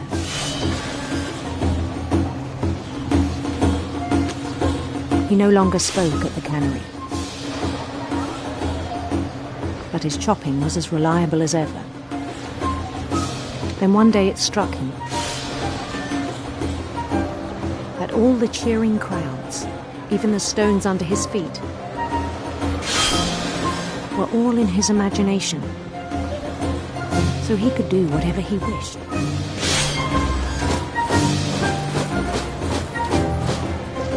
He held an election for mayor. And he won. They begged him to stay, but his mind was already wandering. It became a game for him.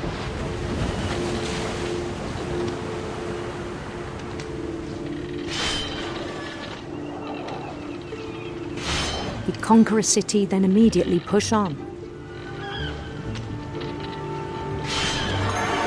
New Louisville.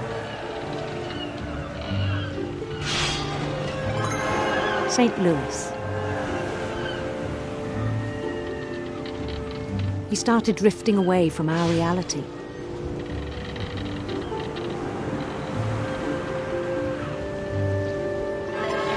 Minneapolis, until one day he forgot to go home from the cannery.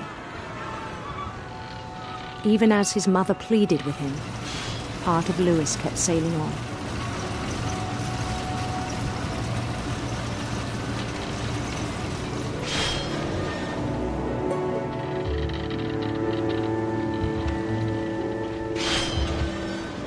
In Louisburg, he heard rumors of a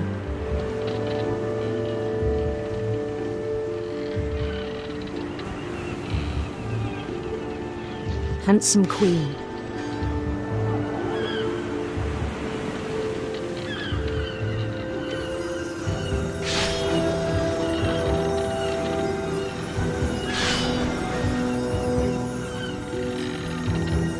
The queen was on her own quest for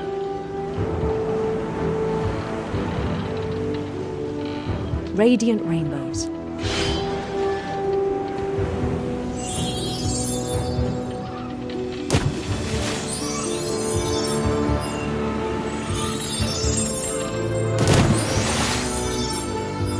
He followed the sound of her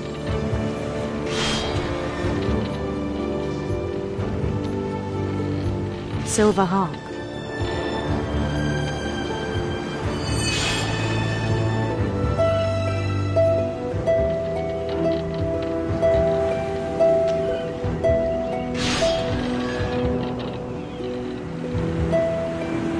His chase led him to a golden palace east of the sun and west of the moon. Even then, his logic remained sound.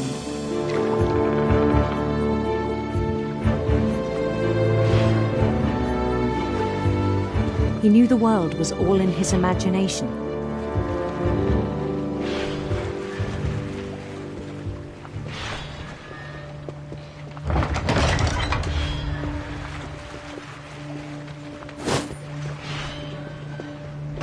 But he was so proud of having created it.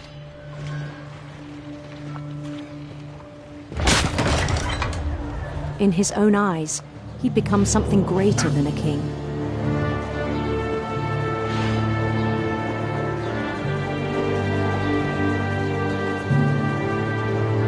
For someone who'd never known success in the real world, I think it was overwhelming. And then it struck him that the real Louis was not the one chopping salmon, but the one climbing the steps of a golden palace.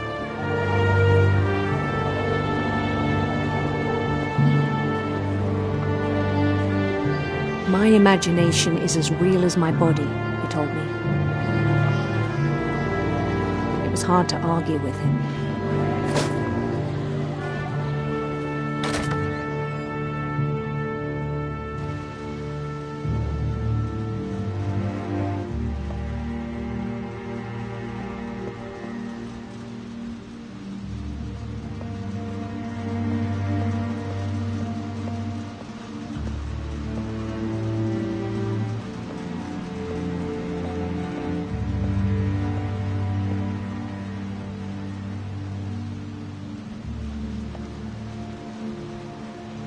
He began to forget the world we know.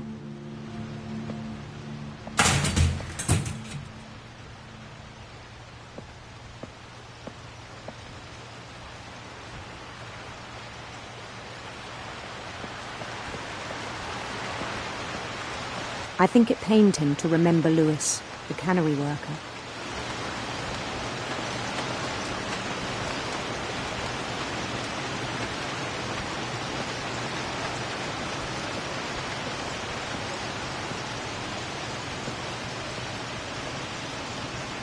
He began to despise the man with a royal contempt.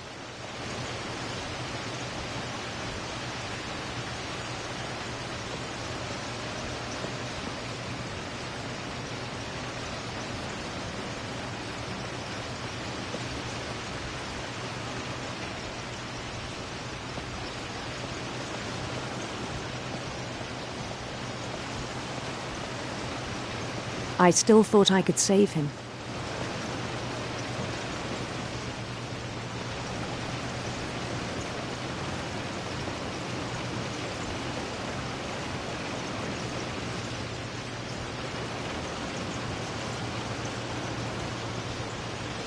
Even after he said he was being crowned king over all the lands of wonder.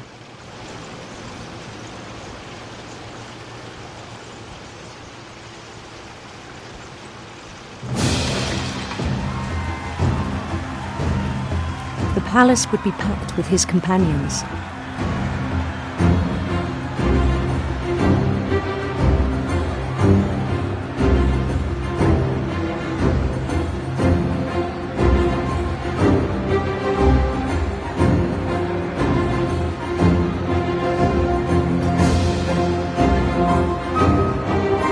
Including the wise Calico that insisted on advising him.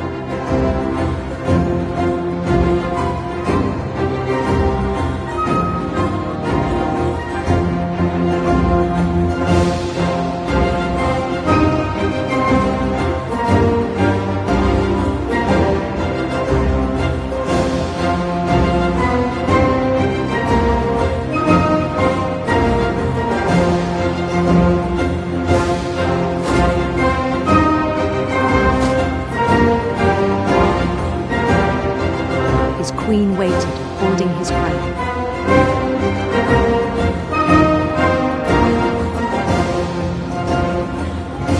There was only one thing left to do.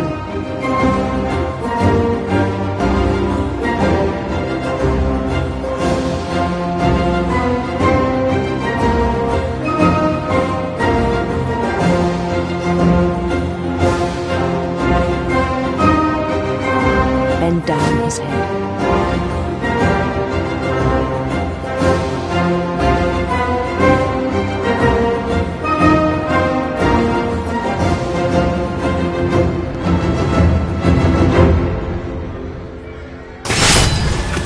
I think you know. Mrs. Finch, your son was a kind man who will be missed by all of us who knew him.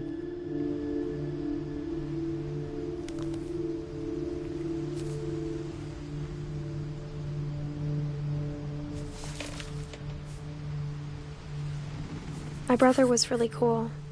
I wish you could have met him.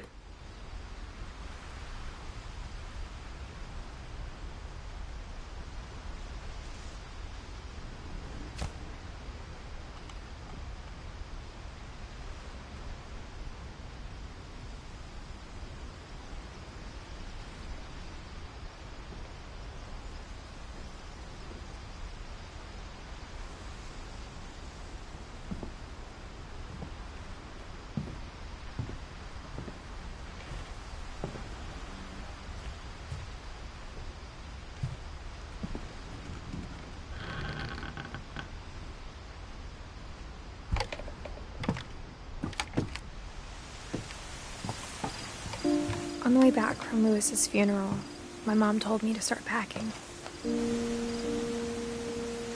She waited until the day before we left to tell Edie.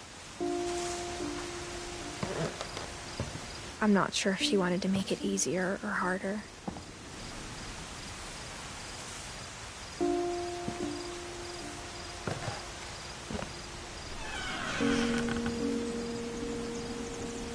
I wish we'd stayed.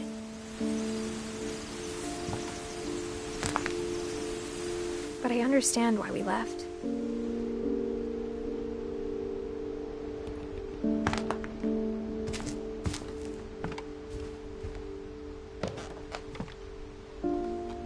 My mom ended up leaving everything behind.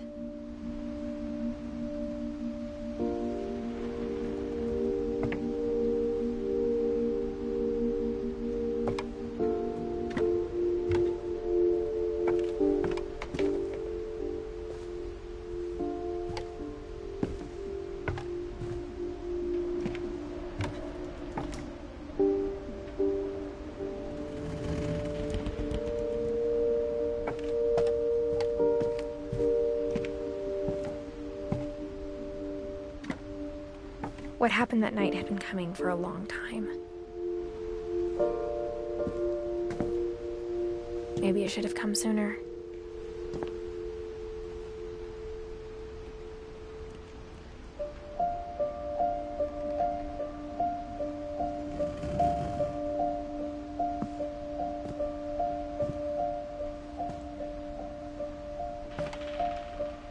But it had to end one way or another. All that's left now is to tell you about that last night.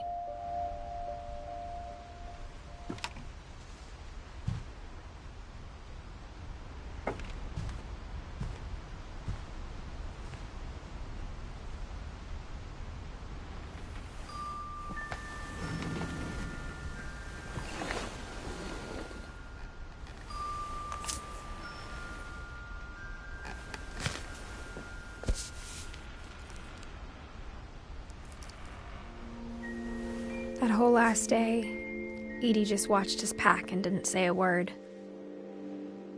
Until supper, when she raised her glass and said, "To our final night together, and all our final nights apart." Grandma, you know what I said about alcohol. Some of your medications are very Edith, specific. I left a present for you in the hallway. Why don't you go open it? The grown-ups have to argue now. I'm sorry, you're right. We're all leaving tomorrow. Let's just enjoy our last... I'm not leaving. Edith, you're excused.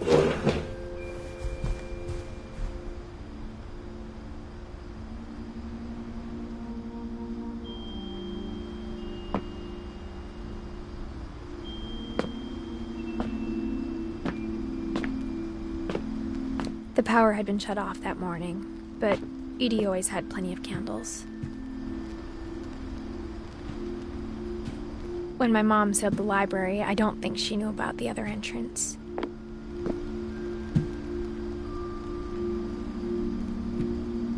Or that Edie had a key to it.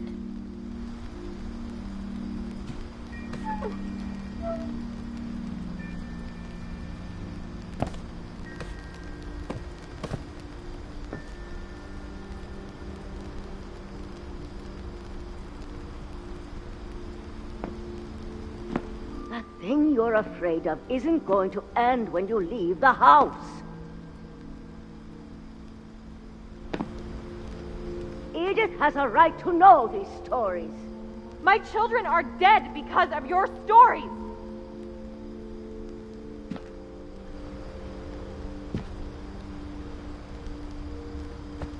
I think it's best if Edith and I leave tonight.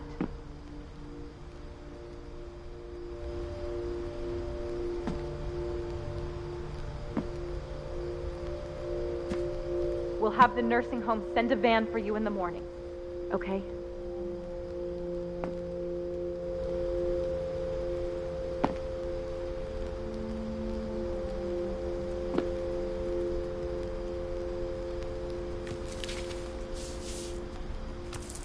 Dear Edith, there's so many stories I wish I could tell you, but there's only time for one.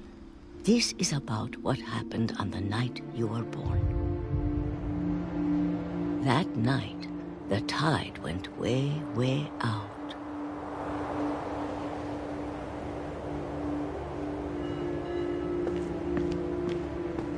It was the first and last time I ever saw the old house aground.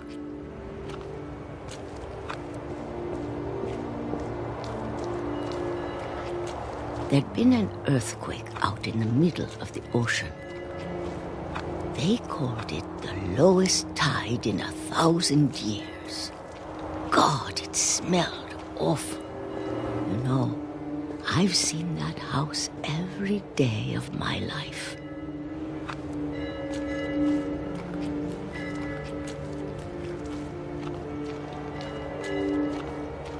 But I never thought I'd go back to it. When the fog rolled in, I lost my way.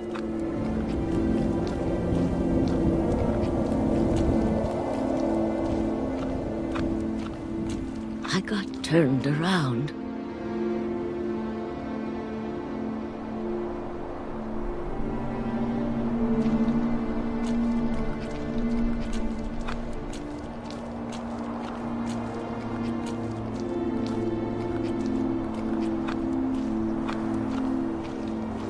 For a while, I wandered.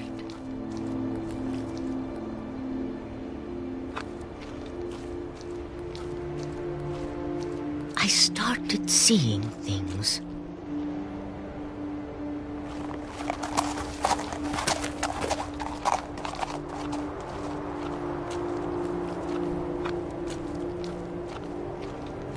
Things I'd forgotten had ever existed.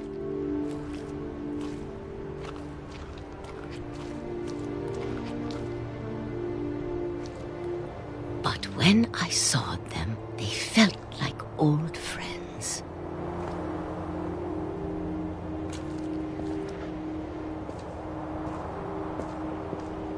That night, a lot of things came back to me.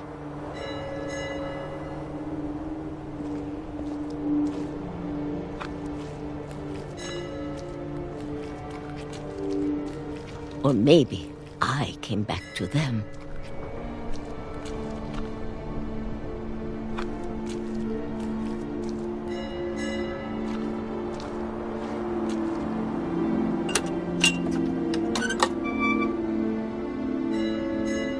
Things I can't explain, but that I need you to try and... Edith, what are you doing in here?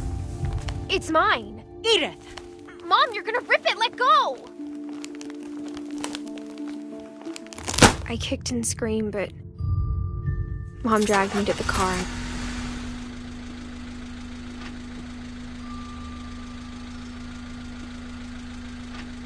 I never saw Great-Grandma Edie again. The next morning, the van came to pick her up, but she was already gone. After that, we moved around a lot.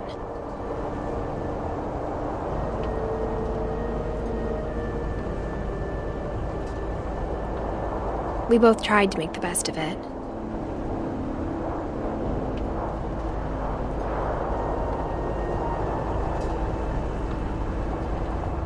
A few years went by.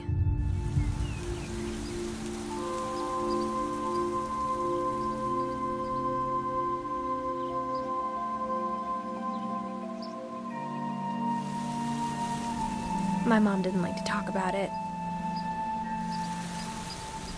But she started getting sick a lot.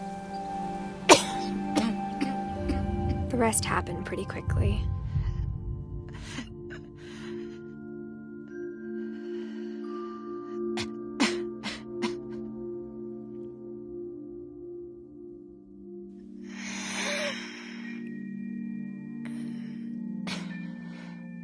She got better for a while,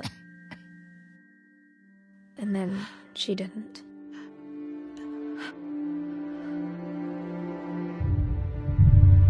And then I was alone.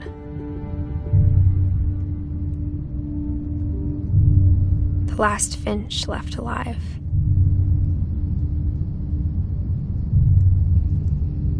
Until I found out about you.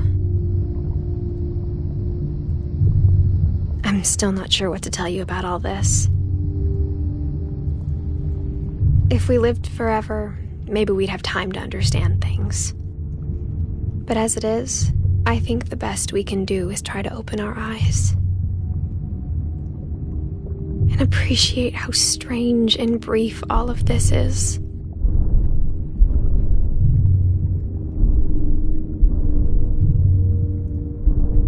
This journal was supposed to be for you.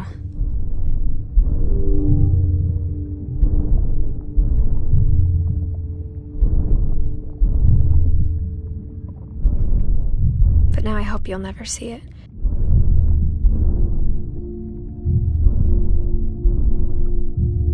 I just want to meet you and tell you all these stories myself. But I guess if you're reading this now,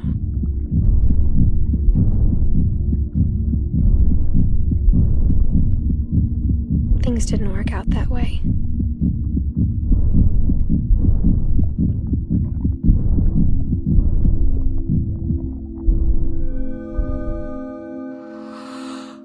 This is where your story begins. I'm sorry I won't be there to see it. It's a lot to ask, but I don't want you to be sad that I'm gone. I want you to be amazed that any of us ever had a chance to be here at all. Good luck.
I can't imagine my mom ever writing poetry, and yet...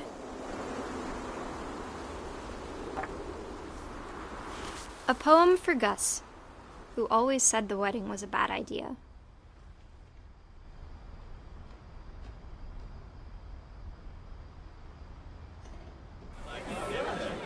Our father never hit us kids, at least not very hard, before the day my brother said with teenage disregard that he'd be dead before he'd see a wedding in our yard.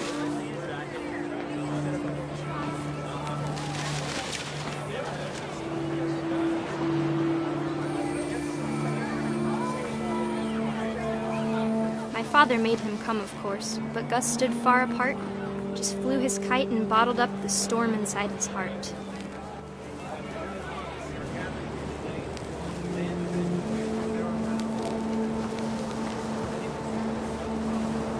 I tried to talk him out of it, but though he'd never met her, we don't need a stepmom, were the words that I now pronounce you husband and wife. You may kiss the bride.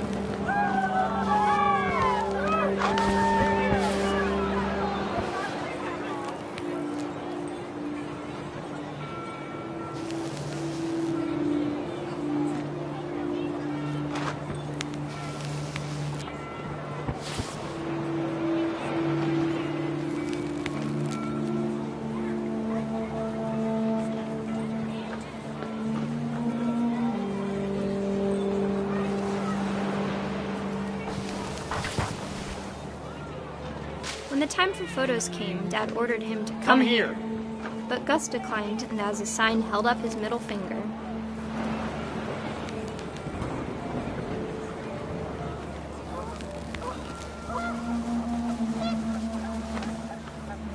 The wind picked up, and panicked geese appeared and quickly went.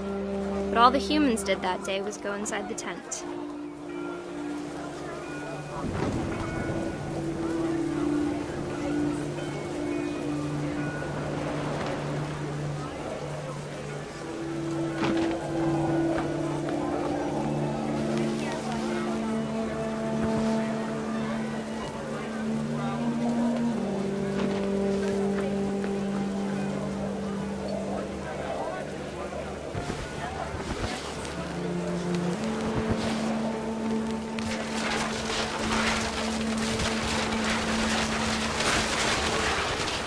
Rain came down in buckets then, but no one seemed afraid that nature might destroy the tent our dad had crudely made.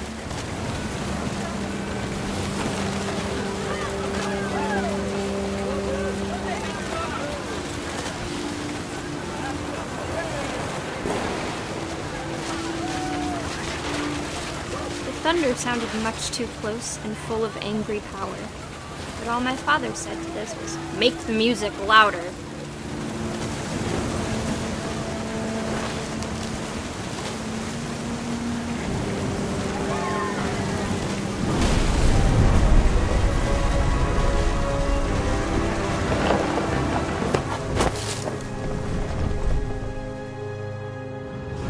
I wish that I could truly say I thought about you on that day. Out there on the beach alone, just you, the wind, the sea, and foam. But I didn't, until we found you.